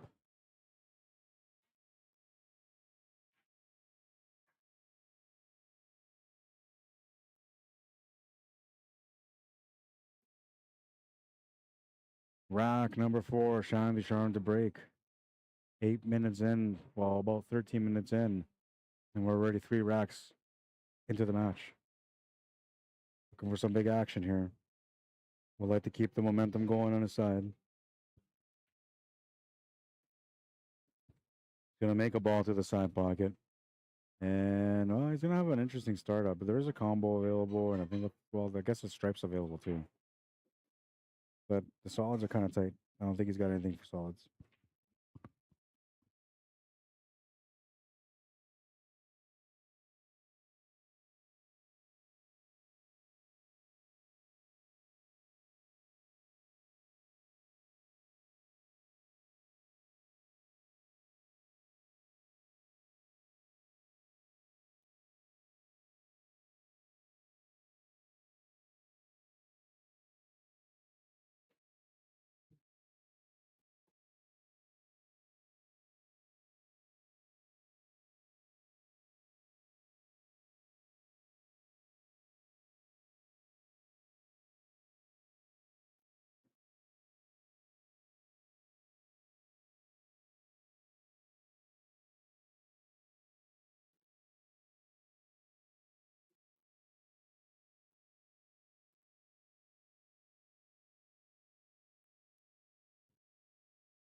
That wasn't what he was trying to do there.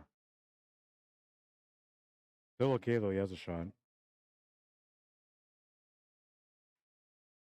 That's the little areas where you're gonna see some flaws when it's like little touchy shots like that. When a player is sharpened up on the skills and they're playing all the time and training and all that stuff, they can usually hit those spots no problem. But when you've been away from the game for a little bit, those are usually the spots where there's a little bit of error. You can see here he got himself to a tough spot.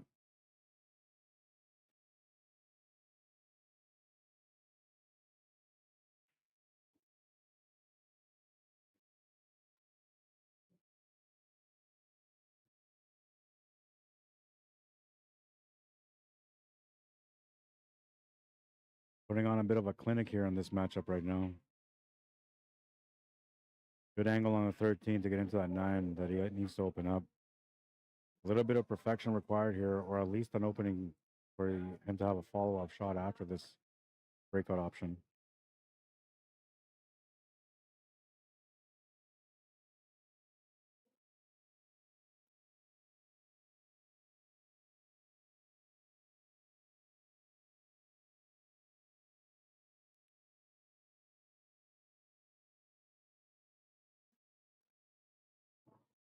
Very nice. That was a nice little opening there. A little bit unlucky though to have to shoot over top of the 2, but you can get an extension here and a reach, and you should be okay.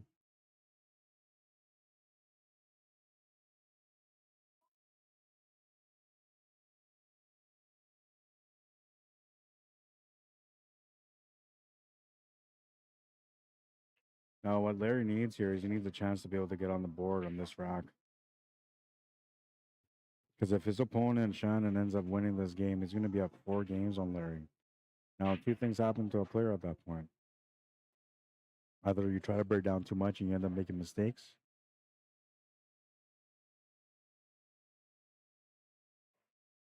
or I guess the other side would be you just work it out, get out. But most of the times, people are going to stress out. They're going to feel like, oh, this guy's already got me beat. So then you're trying too hard at the table, you're making too many efforts, you end up End up running into more mistakes on tables that are normally tables that you can run out. And then you turn the table over and then you start falling apart even more. Next thing you know, you get a chance to get back in and you're now mentally out of the game. There's no opportunity for you to get back in. So this track here is kind of a very important one for Larry. For Shannon, he's got a 3-game lead right now. So if he doesn't end up winning this game, he still has a 2-game cushion, which should be enough for him to be comfortable at the table and not feel too much pressure. The pressure then would be up to Larry to build it up. Because, like, for instance, here, he's turned the table over. So Larry runs his table out. That starts putting a little bit of pressure or a bit of a reality check to Shannon that he's playing against a player that can swing back. And then maybe at first he doesn't really engage on that. But if Larry wins the next game, he'll have no choice but to engage on that. That's where the mentality starts changing a little bit.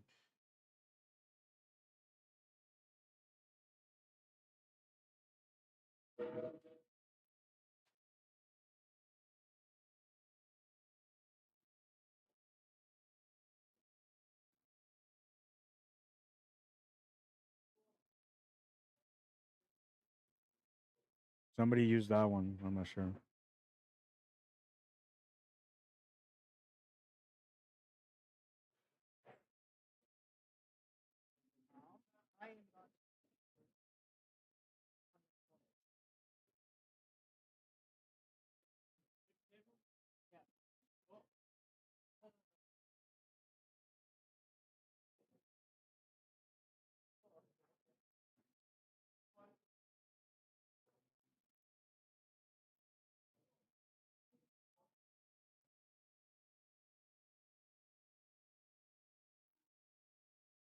I don't know if he was trying to get that kind of weird angle. Maybe it was. I'm not sure. He's ended up funny. To me, it looks like he's ended up funny here on the shot. But maybe this is what he was trying to do. Gonna bump into that 3. He needs a little bit of luck for a follow-up shot. 14 blocks a 3. He has a shot on the 5. That's the only other option he's got is the 5. And he kind of needs to let this flow through naturally to get onto the 3. But it's a tough shot. And he's likely going to end up with a back cut onto the 3 ball. I'll show you here. So this is the point of contact. Right about here. Cue ball will come off this angle and then come back this angle and then back down this angle, I believe. Oh, he actually pushed it towards the 8 ball. Missed the shot, and I'm not sure if he was trying to run into the 8 ball, but like you can see, he's perfect on the 3. So that might have been the only focus on that shot was to make sure that the cue ball got there. Perhaps he felt like the shot was like something that you had to acknowledge, but that you could maybe look away a little bit to get the shape that you were looking at. Whatever the case, he's come up short, turn the table over to Shannon, and he's looking to keep his run here. He's up 3 right now, could make it 4. Funny on this shot though, and he's gonna have to get back down for the 14 ball. So this is still not over on this rack. Pool God's trying to give Larry a chance to get back into the battle right away.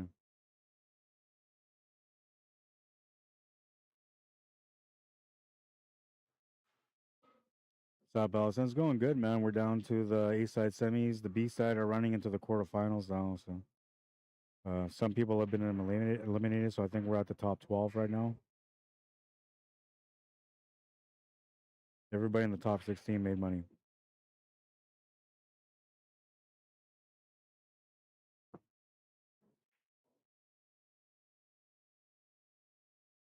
Bit of a tester here too. Gonna make that shot no problem though. Good pace on it too to get onto the 3. Pool Gods open up a chance, and it looks like Larry's about to step through that door, the door of opportunity.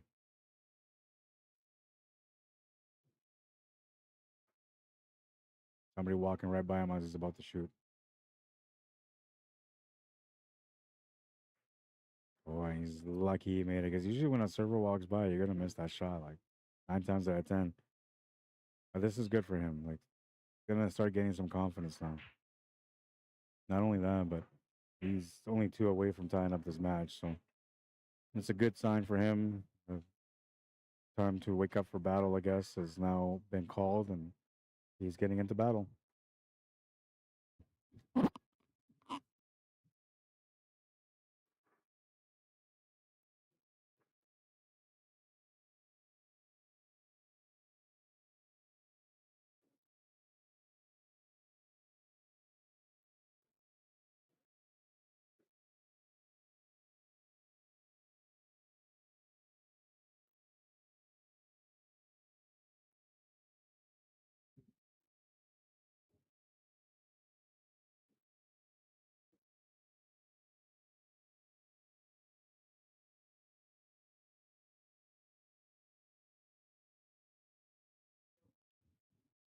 Rack number 5, Larry Hunter to break.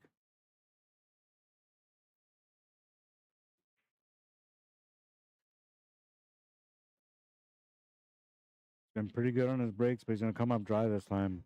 Not good.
Mm.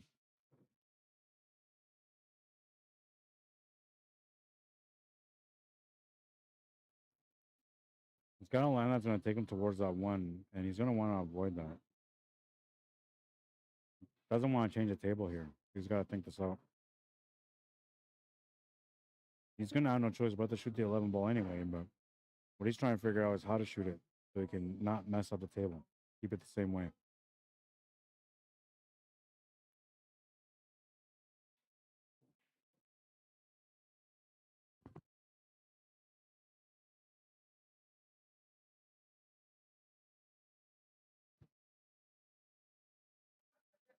Yeah, see, so remember I was talking about a little bit earlier. It's those little touchy shots where you're gonna see the flaws of a player that's feeling a little rusty. That was one of them again, where you need to be absolutely perfect, the right touch, the right stroke. It just hasn't worked on that kind of stuff for a while, so it's more or less feel because the way he's playing right now is all based on feel. Um, but these are little things that he's gonna want to go and address, and he probably will.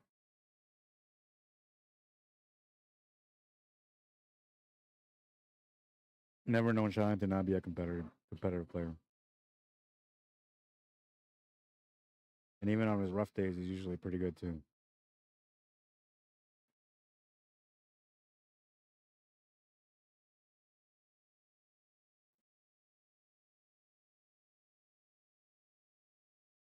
Okay, so he might be trying to play safety here.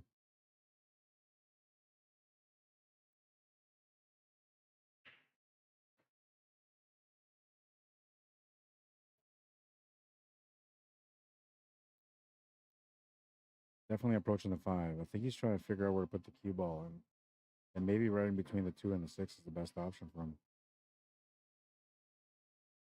This is a tough hit because you're shooting over the ball too. There's deflection of it to it.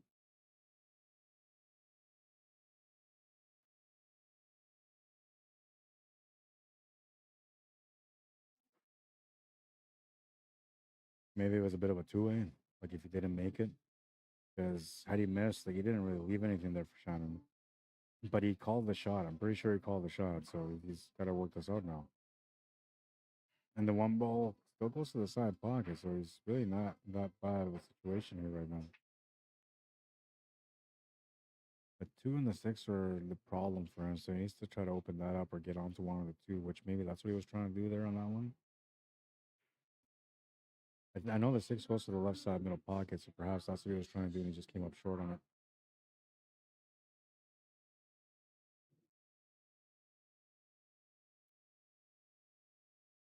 Lots of juice, trying to get onto the 2 ball, he didn't get it. Gonna have to make the 7 now. The 1 ball's still a problem. The 2 really isn't that big of a problem, but like you have to find the window for the 2 ball, right? You don't want to play the 6-2 combo unless you have to. You basically want to just try to get a shot on the 2 ball. It might be best here to play the bottom table and go back up to the top of the table. He might be thinking going up and down though. He might be thinking like just make this, take the 1 ball off to go up, deal with that, and then go back down for the 3.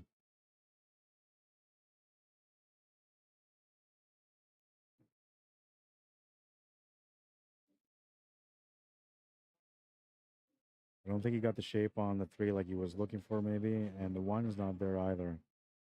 So he might be forced to play the combo now.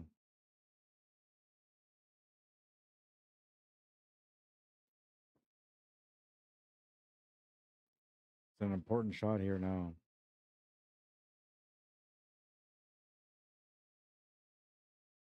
He was just going to shoot it instinctively at first, but now he's actually trying to calculate and work it out.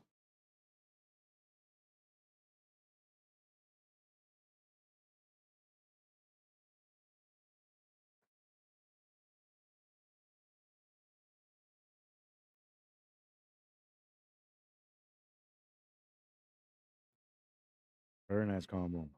Got lined up for the 6 ball too, so he got a little bit of reward. And now this is where he's got to be a little bit careful on his choice of shot, because like the 1 is in a funny spot, and the 3 technically isn't wide open either. So he's got to play that perfect angle to get onto one of the 2 balls. The stun draw angle to get onto the 3 is a little bit easier than to get onto the 1.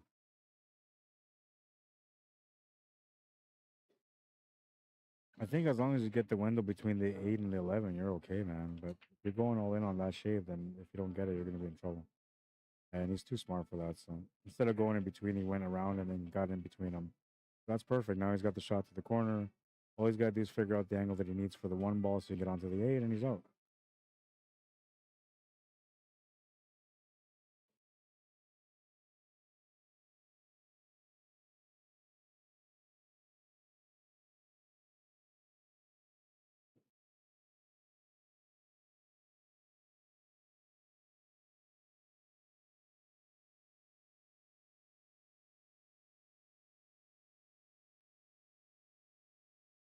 No plugged in.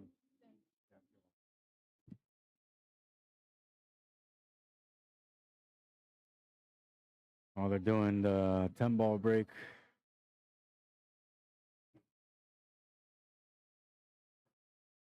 Who got the 10-ball break? Dan Anderson? Or was it Eric Cheng? Maybe Eric Cheng that got the 10-ball break. They get a chance at, I think it's like $1,600 or something in the pot.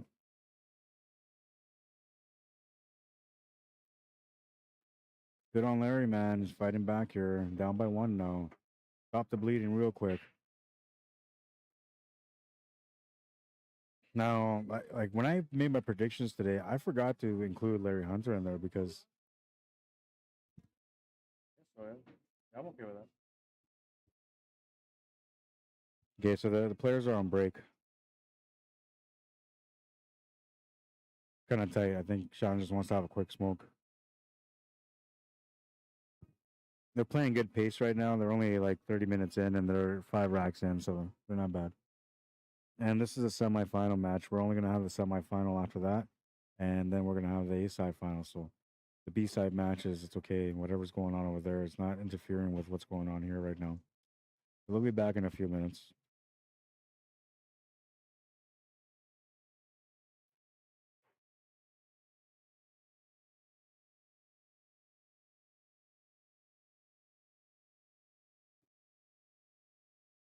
Once again, I'll bring up this ad. If you guys are looking for a vehicle here in the city of Winnipeg, or if you're from Manitoba, even up north, looking to deal with somebody good that, you know, won't try to like rob you, make all the money off you, and give you a lemon, this is one of the guys you're looking for. Really stand-up guy, great person to deal with, is a pool player. And if you let him know that you've seen this ad on the stream, he's gonna take care of you because he knows that I'm pushing people towards him because I believe in who he is as a person. So he's gonna do the exact same thing and give you guys exactly what I know he is. Anyway, sales consultant at Birchwood Honda West, which is located at 3965 Portage Avenue, and the unit number is number 75. You should be able to see it in big writing, but in case if you don't, unit 75. And Larry's not a smoker, so he's just kind of waiting. Shannon is a smoker, and I don't think he's going to go for a full smoke. He probably just put it on halfway, so it should only be a couple more minutes.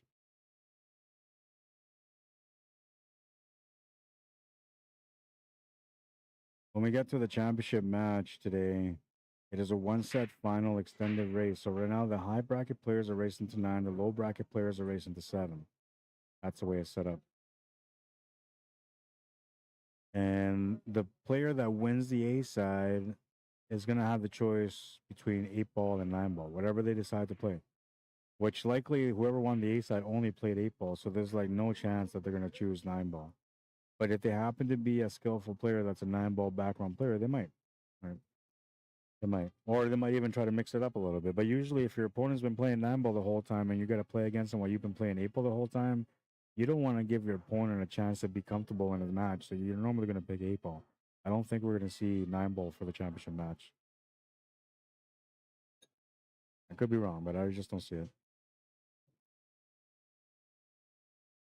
All right, well, while Shannon's doing his thing, I'm going to take a quick bathroom break. I'll be back in a minute.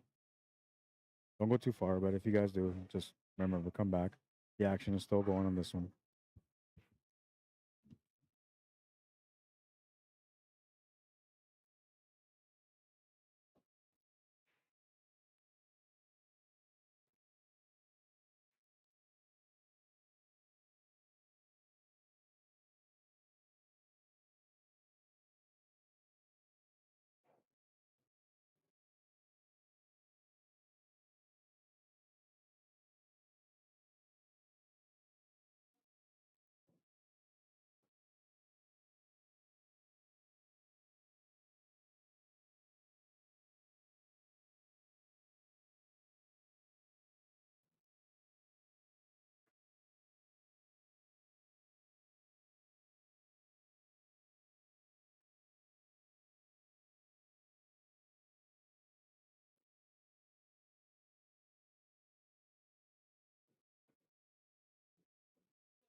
All right, so we resumed the match. Shannon is back. 3-2 is the score. And as I was saying earlier, like I forgot, like, and I apologize to my bro Larry here. But like, when I was making my assessment earlier, I was like, well, you know, the only people that I can maybe see in the final. First of all, I said Shannon to win. I said he's going to win the tournament. But I said he can go up against 3 players. One of them that I mentioned was Beck Rogerson, who I thought would be the second place person, and he's the one that's going to play against Shannon. Um, the reason why I picked Beck, Beck Rogerson is because of the fact that he's got a 2 game handicap against these guys, and he plays almost, I wouldn't say at the same level, but he's threatening at the same way as these guys are. He can run tables, right? And if you give him a wide open table with a ball in hand, he's more than likely going to run that table. So that's the reason why I picked Beck Rogerson as a runner up for today. The other 2 players that I mentioned that will go against Shannon, that I thought will go against Shannon, was Mike Delgado and Barry McLean. Those are the 2 guys that I thought will go. But as I was saying, I have to apologize to Larry because Larry is the runner-up from this event last year. Okay, he finished in second. And last year, the high bracket was just nuts. There were so many crazy players in that. But Larry found a way to finish in second last year, runner-up. So technically, like, to count out the guy that finished in runner-up is just dumb. That's just poor practice because honestly, usually that guy has way more motivation the next year to finish first because he knows he was that close. So they're always going to play their absolute best. Only thing that can stop him is just the luck of the draw or the player that he plays against playing amazing, which at the moment, the luck of the draw has brought him into this monster. But this monster has been nice so far. He's given him a few opportunities. Right now, he's trying not to do that. He's trying to finish this rack, get his 2-game lead back. Might be a little bit off here. The cue ball slid forward, and I'm not sure if he wanted to do that. Perhaps he was trying to line up for the corner with a breakout on the 3, though, because that would make sense. And then he would have the 7 as an escape shot. And if he gets something on 3, even better. So yeah, he might have been setting this up for the breakout. Then he's perfect. No, you didn't want to hit the 7, though, man. Let's see. I'm pretty sure there was some body movement there, too.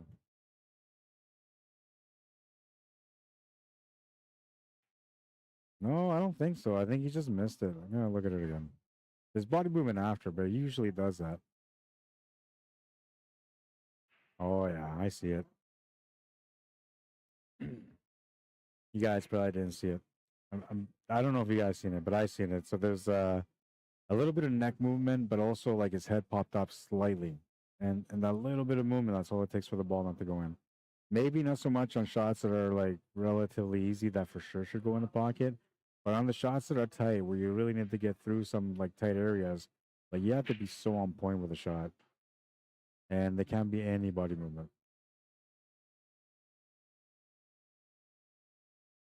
Shannon giving Larry a really good opportunity here, giving him a chance to tie up the match at 3.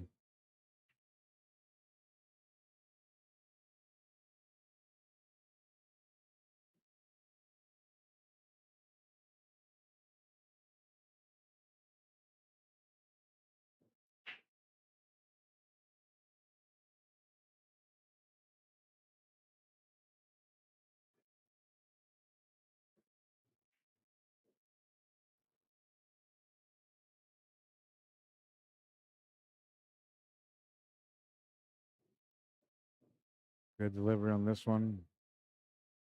I think the cue ball might have slowed down a little bit there on him. Still okay though. He still has a shot on the 10.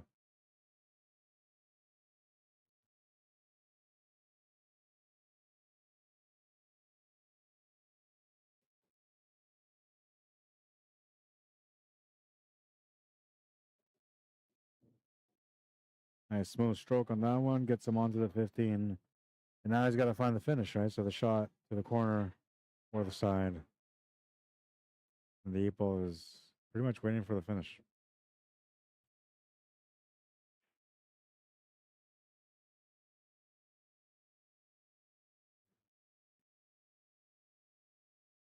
Oh, he's giving himself a chance.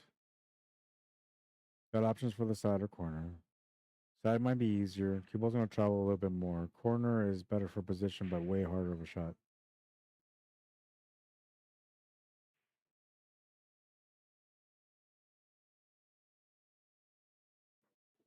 Makes the shot to the side cleanly. He's got the 8-ball to the side. This is the tie of the match at 3. Oh, yeah, baby. We got some action. We got some action, I said. 3-3. Oh, 40 minutes into this match now.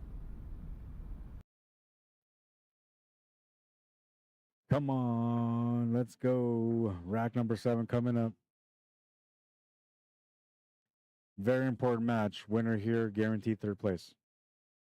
Loser has to go battle on the B side, and they have to come up with some really big matches just to get back into a spot where they can make money in the top 4 again. So, very crucial rack. And Shannon the Charm was all over it. He had a really amazing start. But Larry Hunter, as I mentioned not too long ago, he's a warrior, he's a player, he's a runner-up from last year. He knows how to compete. He's a former King of the Hill champion as well, which is a single elimination winner-take-all format. And it's brought in some of the toughest players in Manitoba almost every single event. But he's won one of them.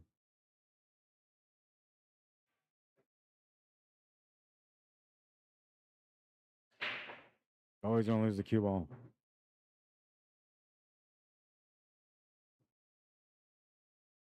Big break here for Shannon. I'm thinking he's gonna want to go low ball because everything's open. Toughest ball he's got maybe might be the 5 and 8.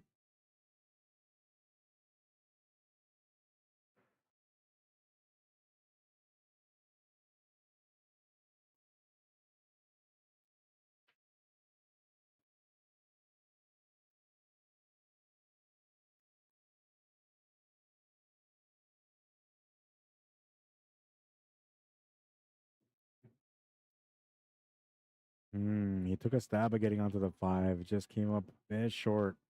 Speed of the table is playing a big part in that one there. And the fact that he's just getting back into the game and not playing on these all the time.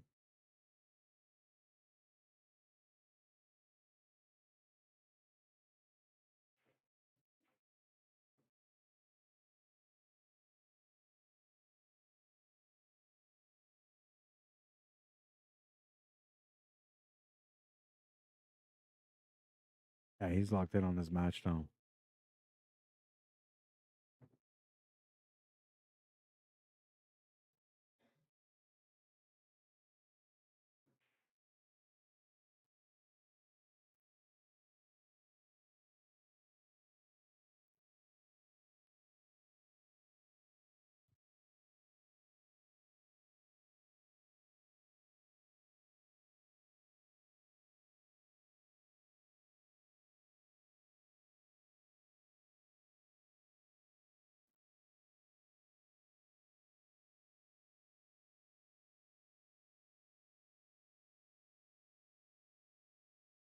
I'm thinking maybe this 5 ball goes to the top right corner, so he's not really too concerned about the 5. Maybe it even goes to the top left corner.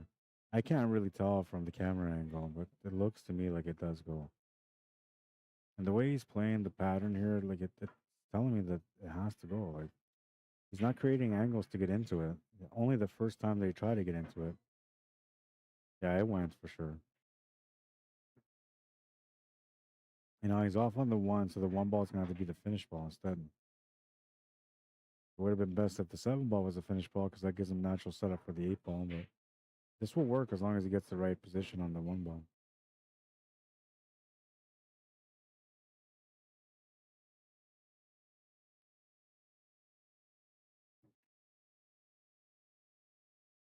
Picking that rack apart.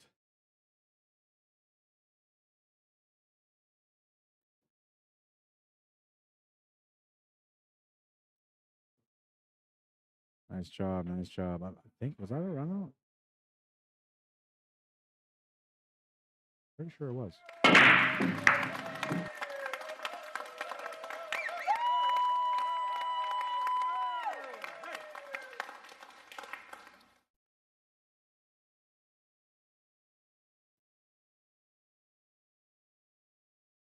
4-0. Or 4-0. 4-3, sorry.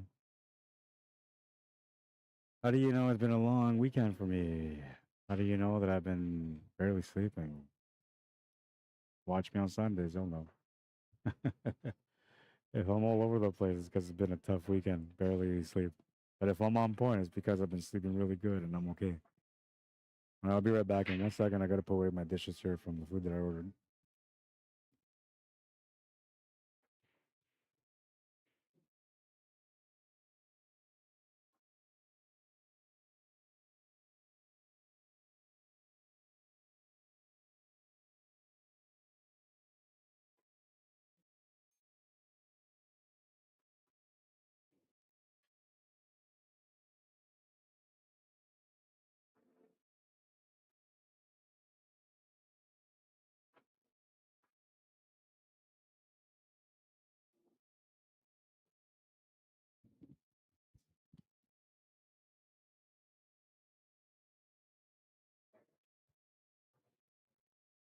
I don't know if he's just getting into this rack or if he's already claimed the solids, but he's looking at the 2 ball. I'll know, I guess, by the way he's walking around the table.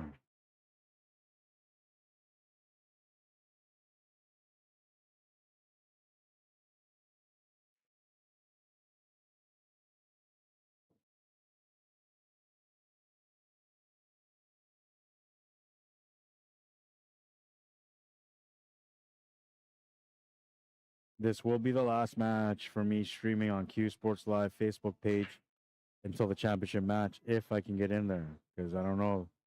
I'm trying to communicate with Ben, but Ben's playing in the tournament, and I'm letting him know, like, hey man, this is gonna be the last match. I want to share the time with them. I don't want to like hog it all. And I know it's Sunday, it's championship day, and Barry Hui Memorial is very important to everyone out there in Calgary. I didn't know Barry at all. Never even got a chance to watch him play. But the people that talk about him, the people in Calgary that I've met, all speak great things about him. Um, it sounds like he was an amazing person, And I respect everybody that tries to do something for the community, that tries to build a better future for the pool players. And I believe, from what I've heard, any of the stories, he was one of those guys.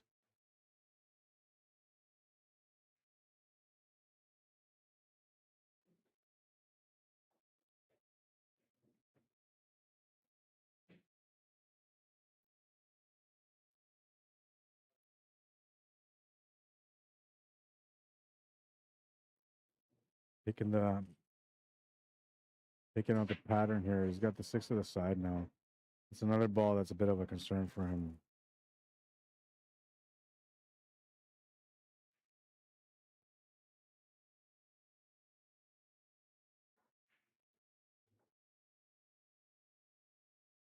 One ball and the 7 ball are all the work, really.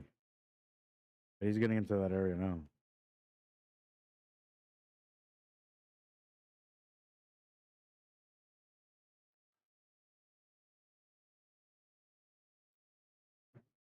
There's the first setup, the 3 ball. You can take the 1 ball to the corner with a breakout angle, but you gotta watch out that you don't tie up that 4.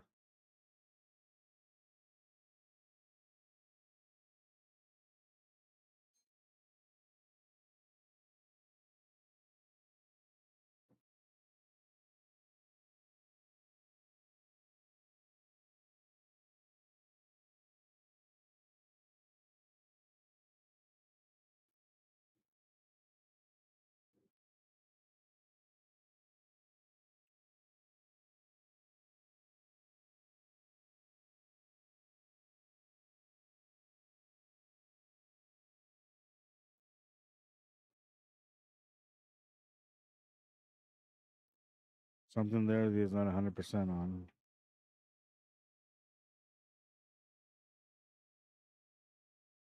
If you're not gonna be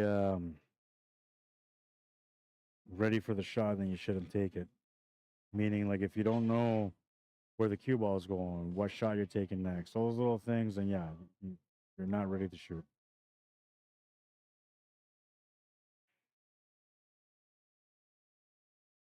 Was looking for the breakout angle on the 7, doesn't quite get it.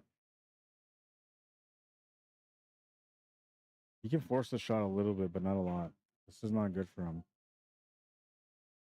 Not sure how he's gonna solve this either. Like, he can play the cue ball forward and try to set up the perfect pace where he can make the shot and draw back to open up the 7 ball. But that's gonna be pretty hard to accomplish too. And if he tries to move the 7 ball here, there's a chance he might tie up the other solid with that 9.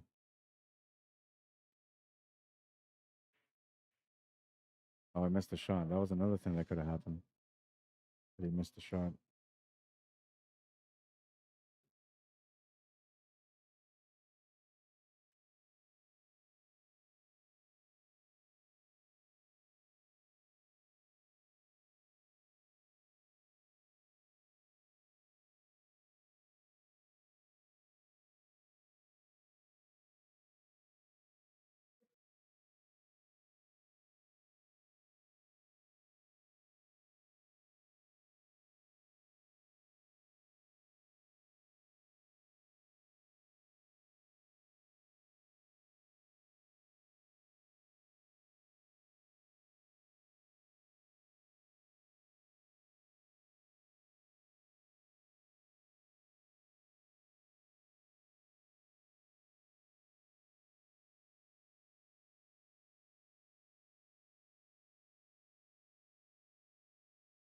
Oh, he was about to swing, but then there's something there. Something there, so he stopped.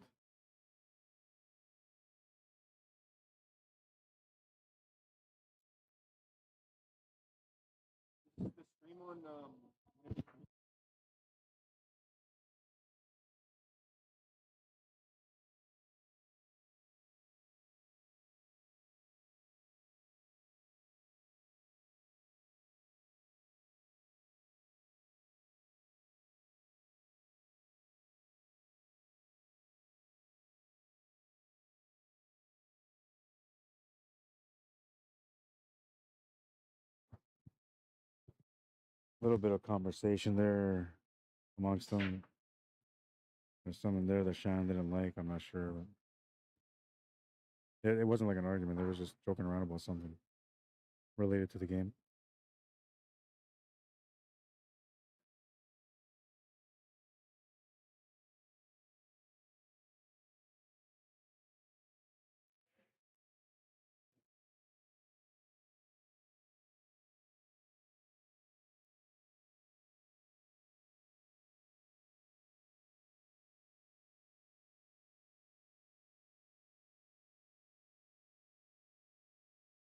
The next time my final match is going to be an interesting one too. That's a matchup between Mike Delgado and Fletcher Lowe.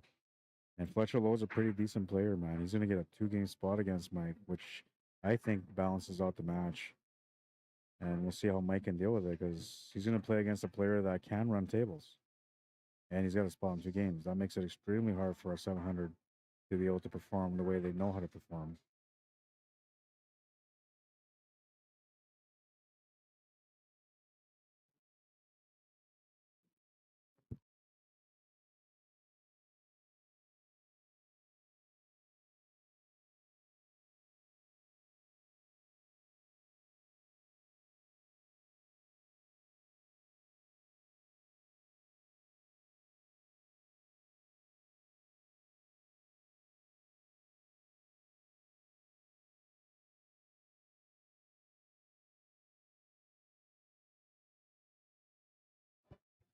Kind of the way you expect the battles to go, man. There's going to be some back and forth for sure. It looked like it was going to be a one-man show at the beginning with Shannon getting up 3 games real quick, but as time has gone by, it's become a closer match. And now the intensity in this match begins for both players.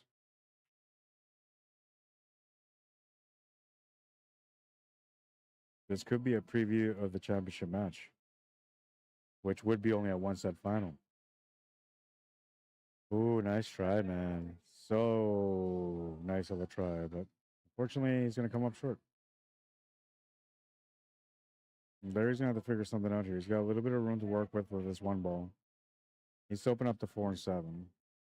And then he needs to have a shot on either the 4 or the 7. So he's got a tall order in his hands here to figure things out. The only thing he knows for sure is that he can shoot the one ball and that it's available. Everything else he's got to calculate and work out. Oh, he tried to open that up, man. Did not want to miss. Did not want to turn the table over to Shannon, but he's done both of those things. And now Shannon will have his chance to be able to get this rack under his belt. Now put him 1 away from the hill and 2 away from winning the match.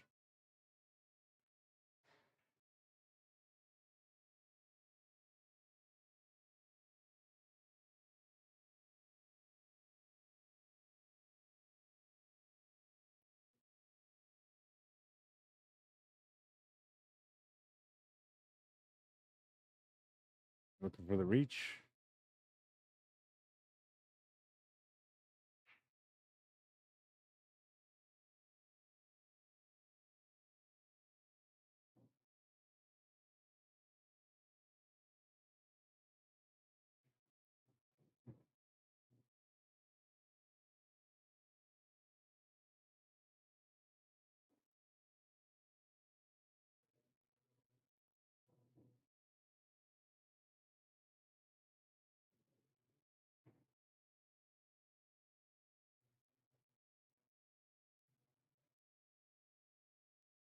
See the way to where it's at. He's gone a bit further. I'm not sure if he was setting up for the corner or the side, but he's got perfect on the side now.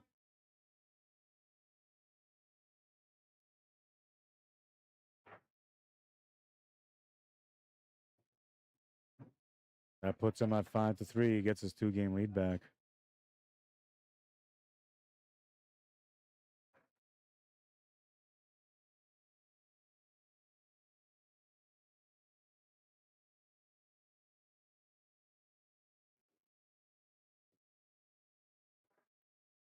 I'm gonna go check out the chat, see if there's any chat in there because I've been not neglecting, but I've been just focused on the things here. I tell Shannon I said to turn his hat around. 13 minutes ago. Okay, I'll tell him that. Brock Pershaw said it's over, Rod. Thank you. That was earlier from the last match. Hawkins Wallace says, hey, Rod, what's happening, man? Welcome to the stream, brother. Give me a second here. I'm going to go pass the message. I'll be back.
Message has been passed on. Ale Deal or Aladil or Ale Deal says, "Cheers, Rod. Good show as always. Thank you for tuning in. I appreciate it. Those of you that are watching, if you guys want to like the stream, don't be shy. Let me know that you guys have been watching. It's a good way to support too. Like I'm just getting back into doing pool tournaments and stuff again. I took a little bit of a break. There was a little bit of a um, life reflection period for me, plus the birth of my baby girl, who's now 6 months old. Um, it's been a journey, being the pop all over again and enjoying it. It's been good, and now I'm going back into doing pool, and it's been a little crazy and chaotic because I can't believe how busy I used to be, man. But I'm starting to realize now that I'm getting back into things how busy I really used to be, and the energy's been so different, man. Like last year, I would be like all up on it, man, doing everything, and this year I'm like I'm so exhausted. I don't even want to walk around the table no more.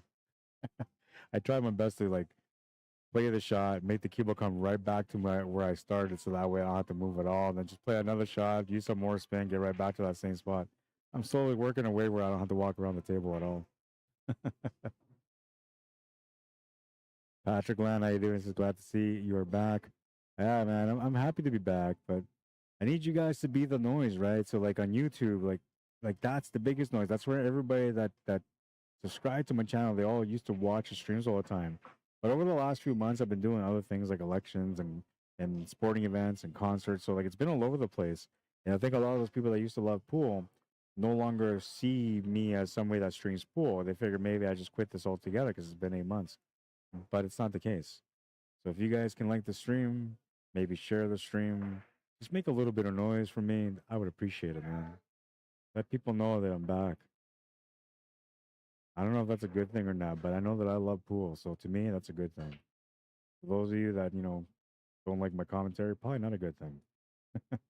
Wherever you're at, I will find you. I'm kidding. You have every right to not like something if you're not liking it. And that just tells me that I got to work on my game or change something about it, right? So it's not that big of a deal. Anyways, let's go back into this. It's 5-3 right now, and Shannon DuCharme working it.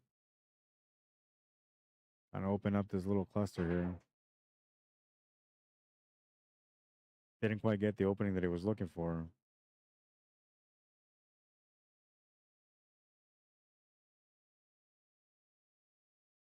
Gonna have to play a creative shot here too. Likely gonna have to be a safety though. Oh, he's gonna go for it, man. That's crazy. So if he's going for this combo into the corner, top right corner for the 5, he's also trying to open up that 3 ball. That's the only reason I see him trying to do something like that. He's looking to see if the 3 ball goes. Maybe he doesn't have to move it.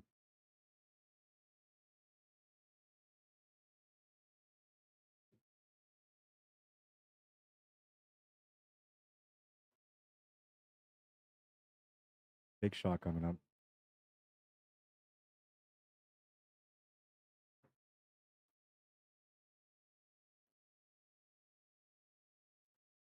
Oh, what a shot. Deserved better than that though, man. He didn't get anything on the 3, but that was nice. And he's got a shot on the 7, so he's still kind of okay. But not only did he make this combo here, he actually made the 2 ball too from this. Boom. 2 ball off the 8 into the side pocket. I don't think that's what he wanted to do. I really don't think that's what he wanted to do, but it is what it is, man.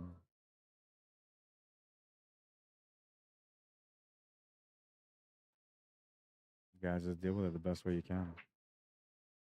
So he's going a little crazy here. This is creative. He's taking a really hard back cut in order to play off the 4 rails or 3 rails to get onto the 3 or 4 rails to break out the 3.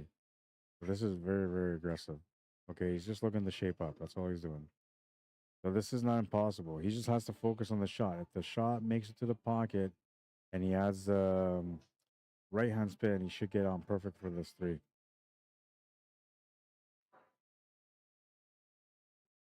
Line from here to here. That's what he's looking at. And then if he does it right, the cue ball will come from there to here, to here, to here. If in a perfect world anyway, to here. That's the goal. Did not work out like that at all. But that was the intention there. That was the whole point. Very difficult shot.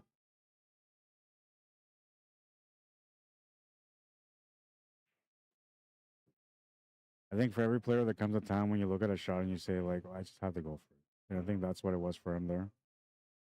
Odds were stacked against him, but he had to just have faith in his confidence and the way he's been playing and just execute the shot. That's what he was trying to do.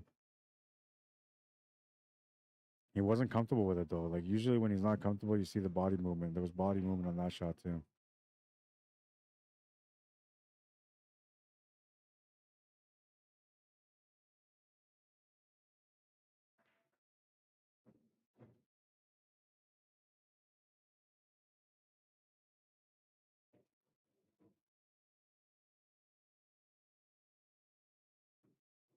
Bit of a tic-tac-toe situation here.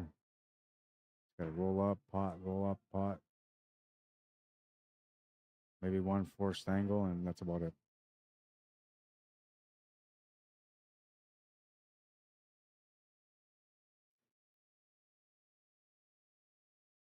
Oh, this is not good. Gonna have to play a combo now. Definitely not part of the plan. Oh, he's gonna try it anyway. This is tough, man. You gotta reach up, you gotta shoot up. A lot of room for miscuing, a lot of room for like not hitting this ball properly.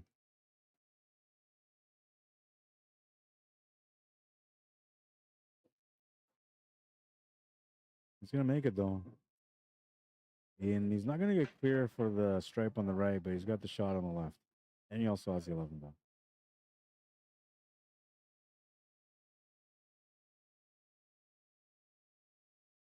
I think you're taking the 11 ball here. I could be wrong, but I think like that's the solve on the puzzle.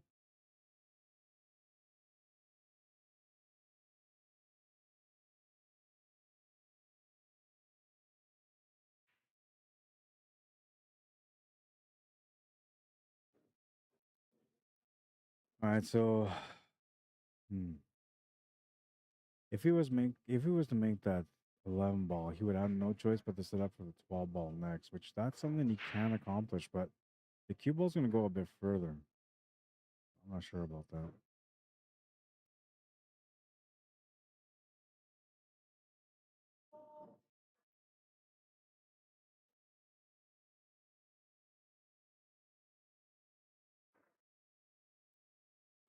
Oh, that was nice there. Nice execution. Changes the angle here to set up for 11 ball. Good thinking. Way to figure out the puzzle, man.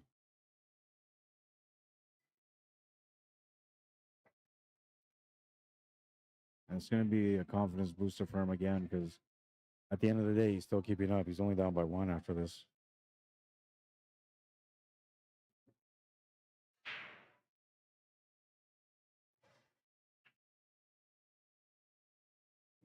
It's on like King Kong, he says. We go on to the next rack.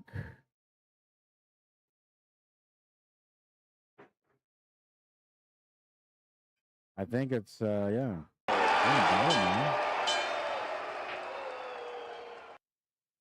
man. 5-4. They raced to 7.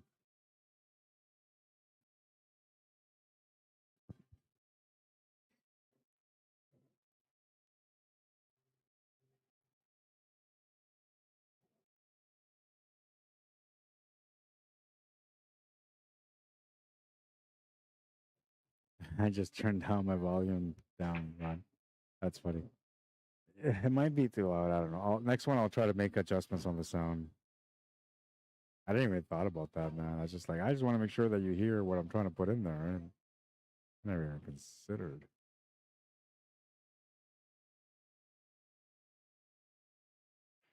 Scary Larry looking for a chance. Do harm, do charm, saying hell no. He's at the table right now trying to shut her down.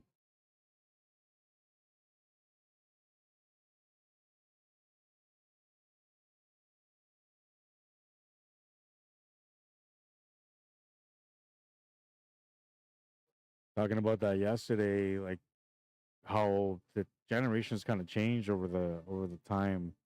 A lot of people that used to play like pool back in like the 70s and 80s and the 90s, even, I would say they were like so big on like nicknaming people, right? So, like, I don't know, we're talking about like these guys, locals will probably know what I'm saying, but there's guys like we had Mike the Glove, we had Chris the Sweat, Shannon, Ducharme.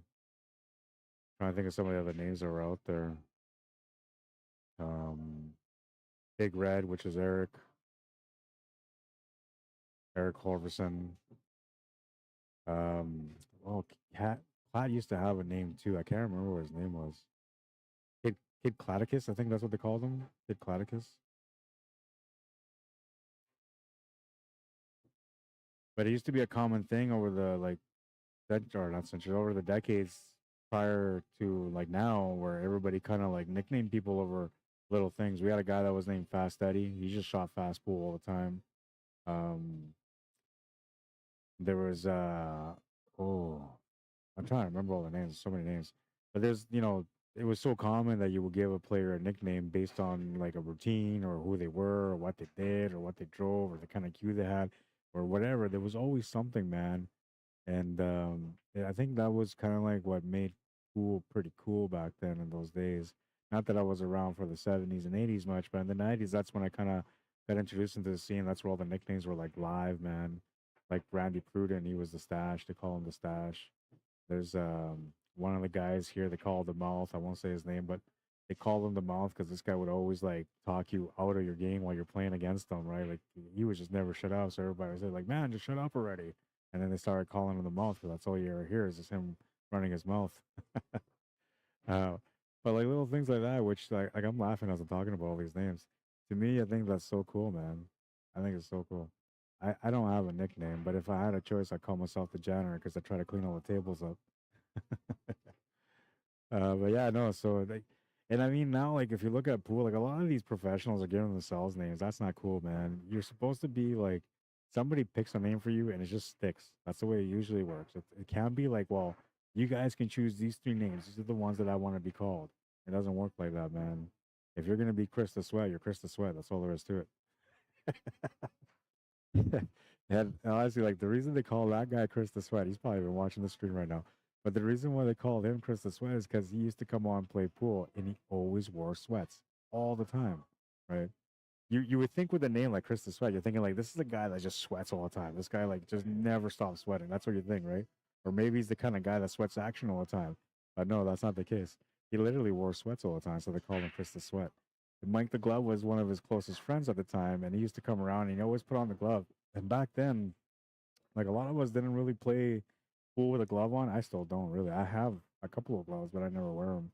Um, but back then it was kind of funny, man. So like when that came around, people just kind of said, "Oh, that's Mike the Glove," because he was one of the only people that was wearing a glove all the time, right? I try to think of some of the other ones, man. There was a lot of really good names here in Manitoba. I know that like Barry McLean, they call him Gogo. Randy Pruden, they also called him Mr. Nine Ball. Jim Martell, they always called him Mr. Nine Ball too. But some people also called him Justice because whenever like he would play, like this guy was a really like one of those guys that was difficult to play against because he's just old school, man. And anytime that you played against him and he got unlucky, like he would be a little bit frustrated. But then let's say you went up to the table and you got into some sort of trouble, he was the first one to say justice. And so that's why they used to call him Justice, right? Because that was his favorite line, one of his favorite lines. All these guys are great though, and their nicknames is what made them all special, in my opinion, man. Did you see the nicknames in the professional world, right? Like the Ghost, Gorst, South Dakota Kid, Superman. I think that's a cool one though, Superman. One of my favorites growing up was the Kaiser, Ralph Suke. I always thought like the Kaiser just sounds like someone's gonna come in and whoop your ass, man. Oh, you don't want to play the Kaiser, bro. The guy is serious. Uh, Rodney the Rocket Morris, that's another guy. Man, he was an amazing guy to watch all the time too.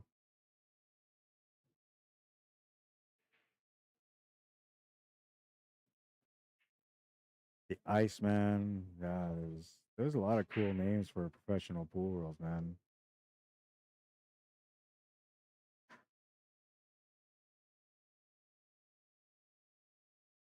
I think that's what makes the culture in every community, to be honest.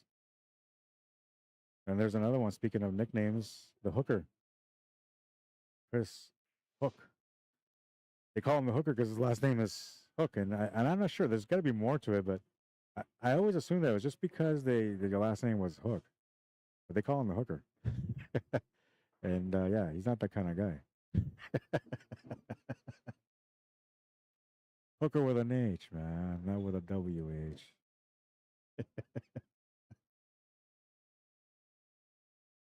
But yeah, that was classic, man. All classic.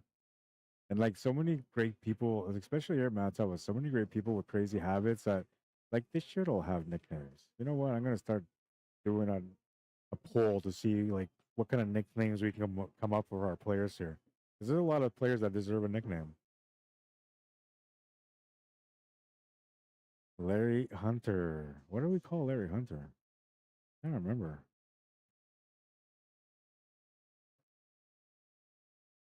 I know Johnny Baptiste is the side pocket kid. They call him the side pocket kid.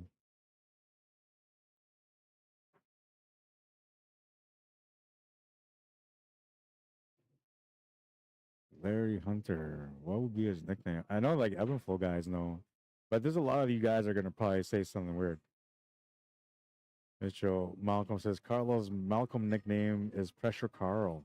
Yeah, see, so that's cool, man, right? Like that's Pressure Carl, man. Like his name's not even, Carl. It's Carlos, but Pressure Carl. You know who you're talking about, right? Like that's kind of cool, man. I like that nickname. All right, so since this is going to probably be the last stream for until the championship match that I'm going to have on the Q Sports Live Facebook page, so a chance for you guys to get a little bit engaged here.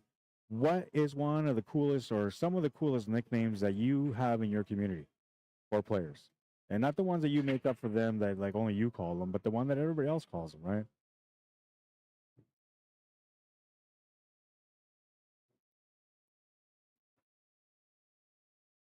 Steve Mazrock, the Miz, that was pretty good too.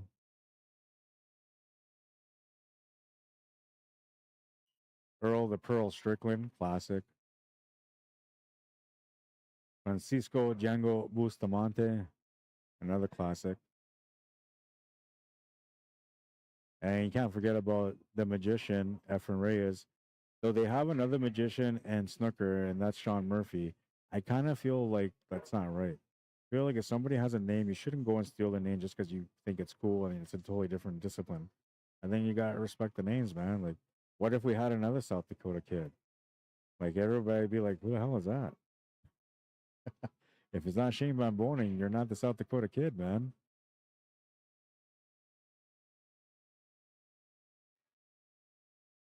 So I want to see. I want to hear some of your guys' names. Oh, that's another one too. Felix the Cat Beardy. Yeah, they used to call him the Cat. Felix the Cat.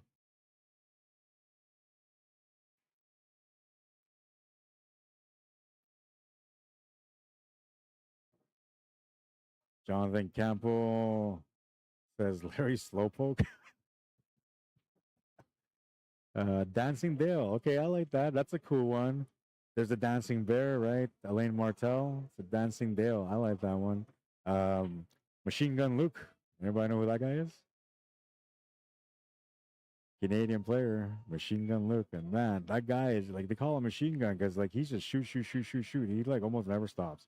It almost looks like he's on a lifeline and God said to him, look, dude, I know you're in this very important match right now, but you have about 10 minutes left to live and then you're going to die from a heart attack. So he's like, oh my God, I got to finish this rock before I die. That's the way he plays. That's the best way I can describe him, man. Like he's checking out and he's running out of time, but before he goes, he wants to make sure he gets that one last title in. Dancing Dale, I like that one, man. What has YouTube got? Let me go check that out. Let's see what you guys got over there. You guys are all quiet all the time lately, man. But then again, I haven't been streaming in a while, so I guess. Ale Deal. I see a comment here. I'm about to check it, bro. It says Andy here. Missing it. Cheers. Mr. Kempa. Kurva mash. I don't even remember what that means, man. But that's something that I always heard my Polish friends always say. Kurwa masz, pierdolę chuj. Whatever it was, I just remember that. That's something you gotta tell people all the time.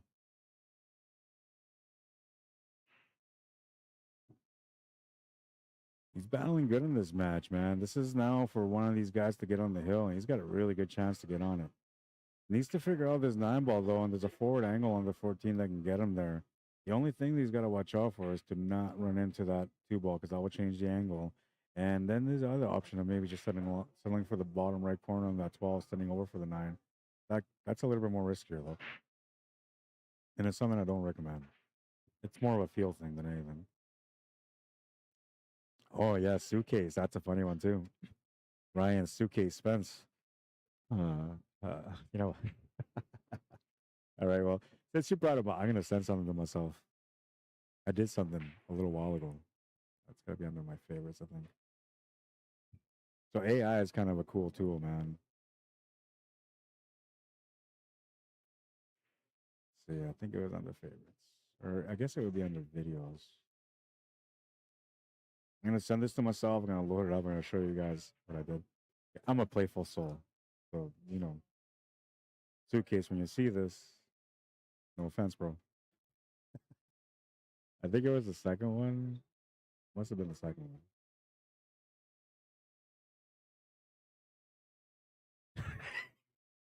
Yeah. Oh my god, I'm gonna get wrong for this one, man. But like, it's funny. Y'all gonna see. Like anybody from Manitoba, Winnipeg, you guys are gonna probably laugh at this one, man. Oh my god, I can't believe the stupid stuff that I do sometimes. Yeah. Why is it saying? Yeah, well, I gotta send something else on there, I guess. Funny, funny, funny. Give me. Oh, shoot. Just give me a second because I gotta fetch it, and I did fetch it, but this thing is trying to. Oh, there's no thing on it. I see what it meant. Suitcase.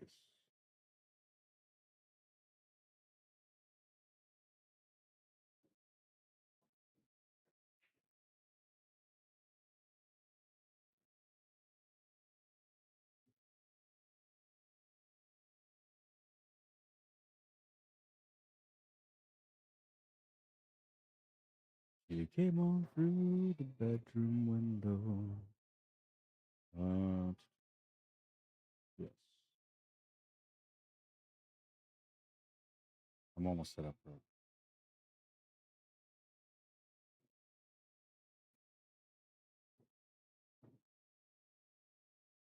Hopefully it lets me see it because I'm gonna have to set it up. I'm trying to set it up in a way where you don't see all the setup because it's kind of annoying, but I might have to do it that way. And the only reason I'm bringing this up, like, so I did this. Oh man, it must have been like 2 months ago, and I was just gonna joke around, throw something up on Winnipeg pool scene, just to like poke at him a little bit. But I don't know, I never got around to it because it just got crazy busy and all that stuff. And honestly, I probably actually forgot about it until we started talking about nicknames, and then you brought up suitcase, and I was like, oh yeah, suitcase, I remember, man. Anyways, give me a second, I'm gonna set it up. I'm still laughing about it. Oh my god, who does this kind of stuff, man? Junior, if you're watching, you're probably gonna laugh too, man.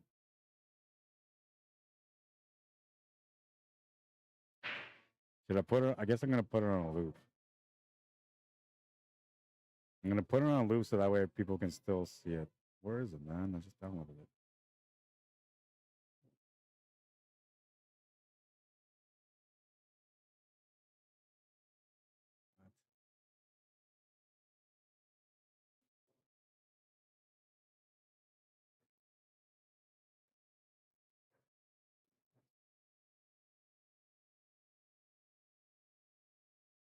Okay, I see it now. It should be there now, I think.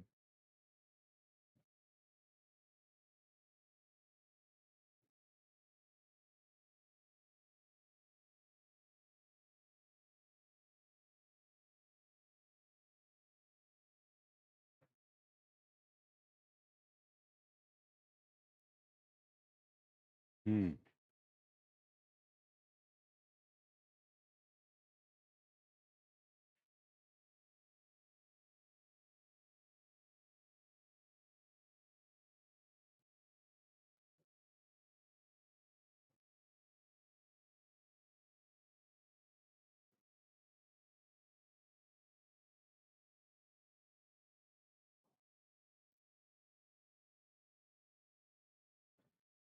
I'm not sure if it's gonna work. It might be like a copyright thing. Hang on.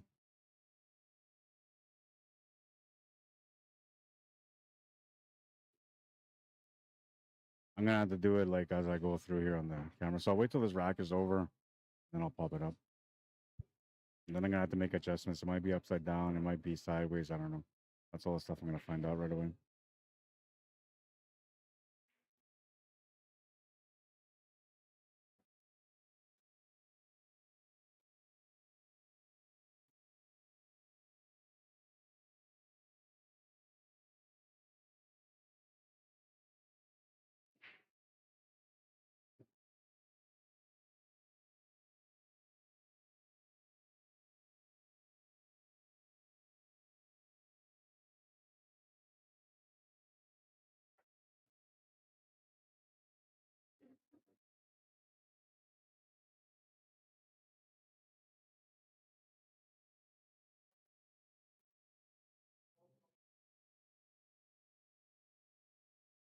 So Larry gets on the hill first.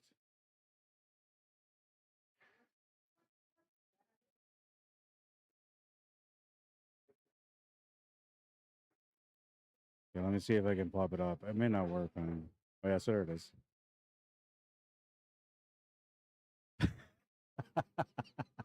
That's the suitcase that I'm in. They call it a suitcase. Oh my god! Don't show him that, man. You're gonna get mad at me. So that's the that's the power of AI, man. They do these kind of things. Oh my god! I don't know. I wanted to joke around. So like the whole thing started with me just trying to mess around a little bit, and I ended up making this one instead, and I kind of feel guilty about it, but it's all in good fun, man. It's all in good fun. So here's my I pasted my and I'll pin it here. So my Facebook profile is going to be pinned at the bottom of the comments here, and you're going to see it. Um, most of the rest of this tournament is all going to be streamed on my personal Facebook page, so I can open up time for the guys at the Barry Huey Memorial to be able to stream on Q Sports Live as well. So while I'm gone, it'll be streamed on my personal Facebook page on Facebook, and you'll also find it on the YouTube channel. So that's going to be fine. Everybody watching on YouTube, you're going to see it there all the time. And then I won't be back onto Q Sports Live Facebook page until the championship match. Hopefully, I can get in for that for the championship match. If not, then that's going to be on my personal Facebook too. It's starting to become really complicated to work together in Q Sports Live when Facebook does this kind of stuff and create separation between the people that are trying to promote the game that we love.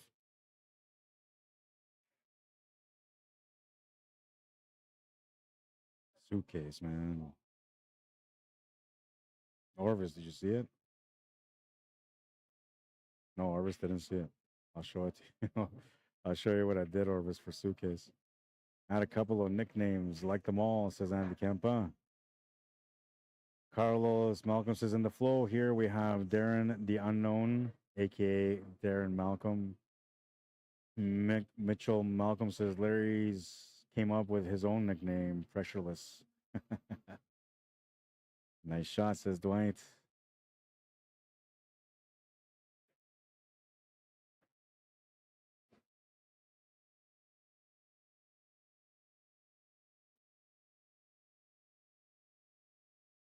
He's got the clear here to get out now.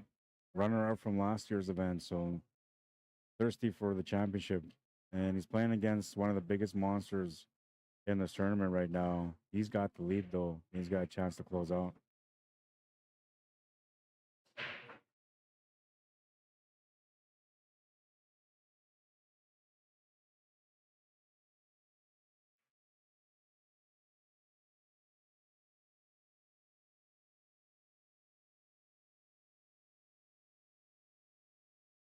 Still working it out.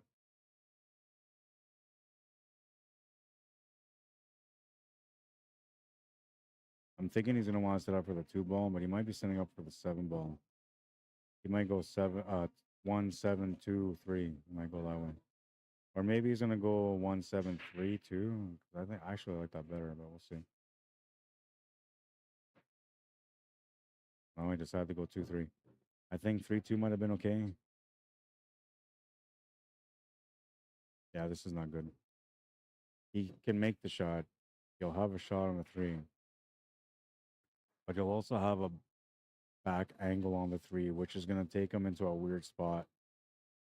The best way to make this easier, I think, is to roll the cue ball forward from the 2, try to get down to about that diamond where his hand is.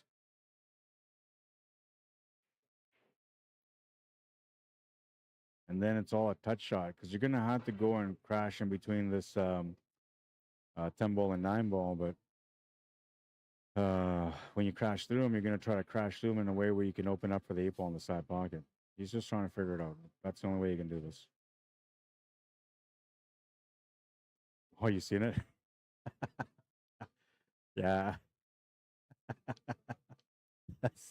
You say I have bottom. I know, man. It was funny. So, like, when I was doing this, like, the AI can do whatever it wants to do technically when it comes to this kind of stuff, right? But I was looking at like, okay, so I need to do something really, really creative. And the first thing I did is like I made a pic or like I took a picture of my daughter when she was like posing when she was singing, and I turned it into a video that made it look like she was legitimately singing, like how the Beatles walked down the road singing. She looked like that, man. And I was like, ooh, that's pretty impressive. Then I was like, I gotta do something with pool for this, man.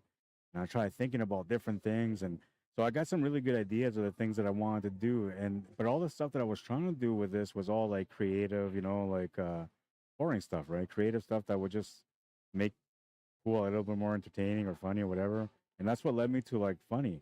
Then I was like, ooh, I gotta pick on somebody. Who could I pick on? And then like I'm trying to look through like pictures to see like what I have that I can use. And suddenly Ryan Spence, his profile shows up.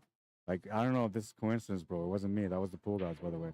But his profile shows up, and he's shooting in his profile. He's shooting like he is in the picture here, right? So I was like, ooh, okay. I punched in. What did I say? Pool player miscues on the ball and then turns into a suitcase. So like that. Yeah, that's the result, man. Hey, that's the result. He miscued. He turned to a suitcase.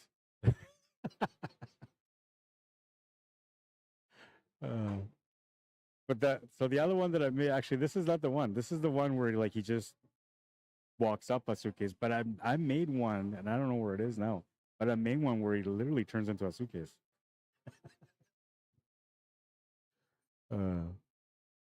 I think this is what you're supposed to be doing with AI. Like I know you're supposed to be like smart and use all the stuff so you can get further in life, right? I'm pretty sure that's what the purpose of AI is. But us humans are kind of weird, man. We use stuff to make jokes and memes. So there's my effort.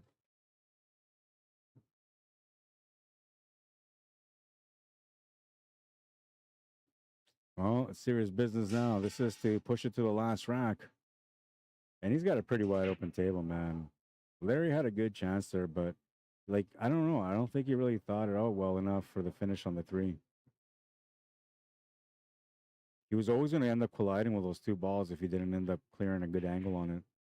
And so the reason why I'm saying that is because when he had the shot to the corner on the bottom right corner, he lined himself straight to that too, but he could have left himself a little bit of angle. Could have came off the rail slightly, which would have made the shot a little bit easier. Plus, it also would have given you a little bit more room to control the cue ball with some spins to get around those 2 stripes. But, Shannon Ducharme is going to do what he does. He's going to punish his opponent when missing, and now we have a hill-hill matchup. 6-6 is the score. We're going to the final rack. Larry Hunter. What was the nickname again? I gotta look it up. He had a nickname over here somewhere. Larry's came up with his own nicknames. Pressureless. No, it doesn't count, man. It doesn't count, man.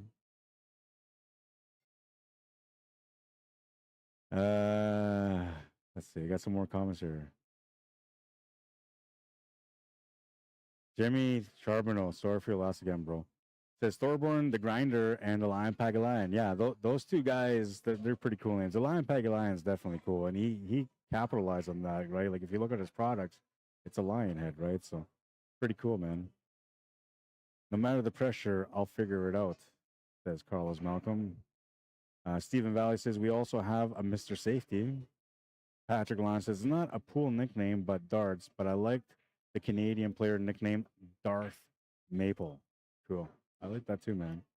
Like, how come we don't have Captain Canada? Who would be your Captain Canada? I guess it would have to be John Mora, right? He would be the Captain Canada.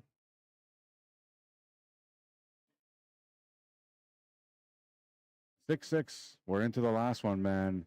And if, well, we didn't ask for it before, we're going to ask for it now. Bring the heat, baby. It's the final rack. Let's go. Rack number 13.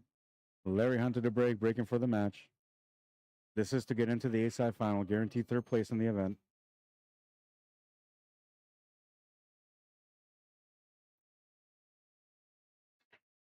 Smashed it. Looking for some action. I don't think he got it. And Shannon jumped up to the table so quick. He's used to being in these situations where, like, it's hill, last rack, and he has to deliver. But that's the old Shannon. This is the Shannon that's coming back out of retirement. I still think he's the same Shannon, but we'll see. He's missed a couple of key shots, which shows a little bit of the rust. We'll see if the old Shannon comes through here and delivers a run out like usual, or if he ends up getting into a little bit of trouble from feeling some pressure. Because you got to give credit to Larry. He's kept up with him here. He had the lead. He had a chance to close out too. And I mentioned a couple times already, Larry Hunter was a runner-up from last year. Darth Maple, I like that. I really like that.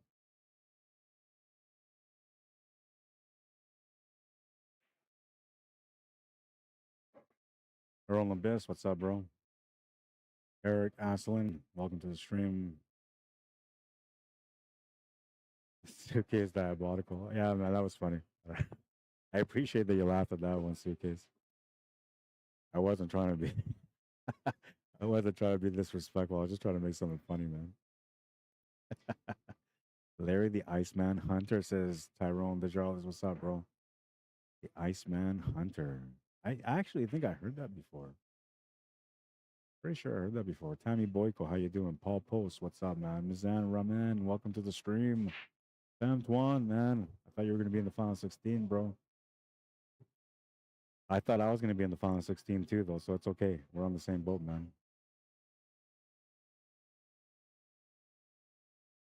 John Mora is Mr. Smooth. Oh, I know he's Mr. Smooth, but we need a Captain Canada, man.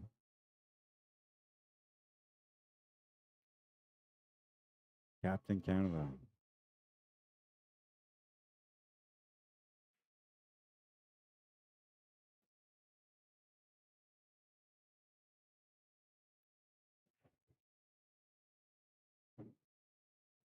Well, he's been in the situation, as I mentioned a few minutes earlier, time and time again. And when it comes to feeling pressure, some people either bear down or buckle down or break down. And Shannon's one of those guys that embraces these kind of moments. The thrill of being in a position like this for him is like welcoming to play his best game. He's trying to do that right now. Got a little bit unfortunate there because he's going to be shooting over the ball, but he can make the shot. Yeah, he's just looking for the angle here. Once he makes the 5, he can come down table for the 4, and he should be out. So it's all about getting the shape on the 5 ball here. Small window between the 8 and the stripe, which I think is 11. I can't tell right now.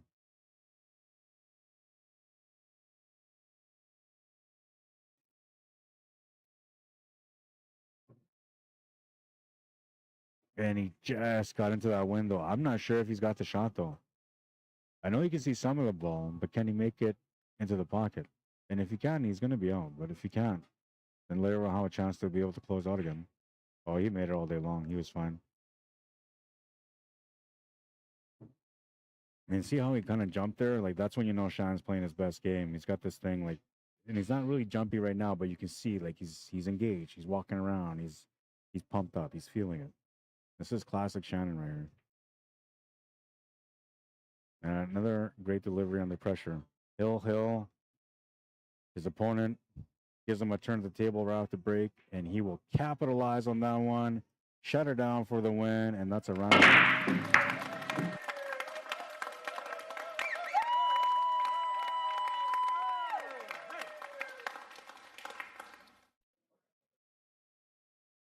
Congratulations to Shannon DUCHARME, who's going to be the winner of this match and going to be guaranteed no less than third place now. He's into the A-side final, waiting for the next opponent. We're going to have the Mike Delgado and Fletch Lowe have their matchup. I got to check one thing because I told these guys I was going to switch over the stream at this point. And Ben said, okay, give me the thumbs up. Okay, so I'm going to get off right now. Don't go too far, but you guys have the link to my personal Facebook page. It's under Rod Arriagada Q Sports Live, one word in Manitoba, which I'll show you guys here in a second. It's, where are you? Well, yeah. Right there. So this is how you find me. If you're going to go look at the YouTube channel, it's Rod Arriagada /CSL Manitoba. And if you're looking to find me on Facebook, or to find the stream on Facebook, it's going to be under my personal Facebook page, Rod Arriagada space Q Sports Live, one word space Manitoba. You don't have to write all that in though. As soon as you write in Rod Area, usually even RRIA, it shows you my name right away. I'm usually the top hit, but whatever. Just check it out, and that's where the stream's going to be. All right. And well, we already put him out there. We put him on blast, man. So we're going to put him on blast one more time. Enjoy this one. Nicknames, Suitcase. All right, that's enough. That's enough of that. All right, I'll be right back. Give me like 2 minutes, 3 minutes, and you're just going to come over to my Facebook page and check it out there. That's going to be the remaining of the matches till we get to the championship round, I believe. And these guys are probably going to go for a smoke and stuff anyway. Oh, wait, I'm supposed to turn it off. Sorry, my bad. Just leaving it on there on replay. I swear to God, that was unintentional, man. That's all the pool guys. So it was their fault that they sent me your profile picture, first of all, and gave me the brilliant idea. And now, like, that, whatever just happened there, that was their doing too, man. Anyways, okay, so let's see. Last shot. Last highlight here. Beautiful little combination. Makes the 2-ball-2 off the 8-ball into the side pocket. Shannon DUCHARME, A-side finalist.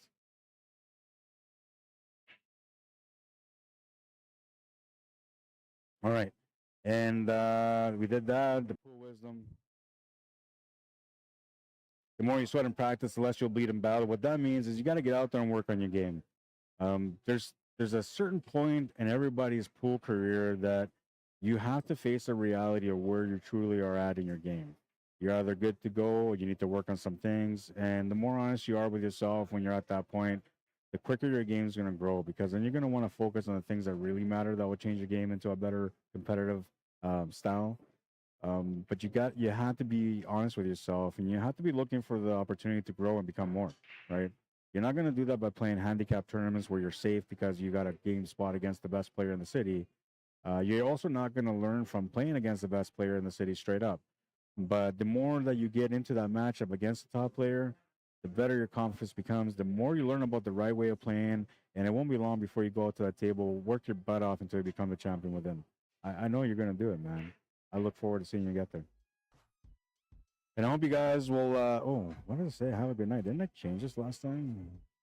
Maybe I didn't. I don't know, man. Okay, all right. We'll be back with another stream shortly. It's going to be like right away. It'll be on my personal Facebook page. So go check it out over there right, well, not right now. Give me 5 minutes or something. I got to get it set up. And yeah, the next match is another semifinal, Michael Gala versus Fletcher Lowe, sorry. And that's going to start right away. They're just warming up. I believe they're going to get going right away. So I'm going to try to get this reset. Usually I go over here and I'll do like the outros and be like, yo, what's up, bro? Be like, hey, so shout out here, and blah, blah, blah. But I'm not going to do all that because I got to go. And there's some comments. Yeah, no, we're good. So I'll be right back with another stream right away. It won't be long, but it's not going to be on the Q Sports Live main page. It'll be on my own personal one. I will share it to all the pages that I can. And whatever other people share, you're going to see it through them too. All right, I'll be back. Like 5 minutes, I hope.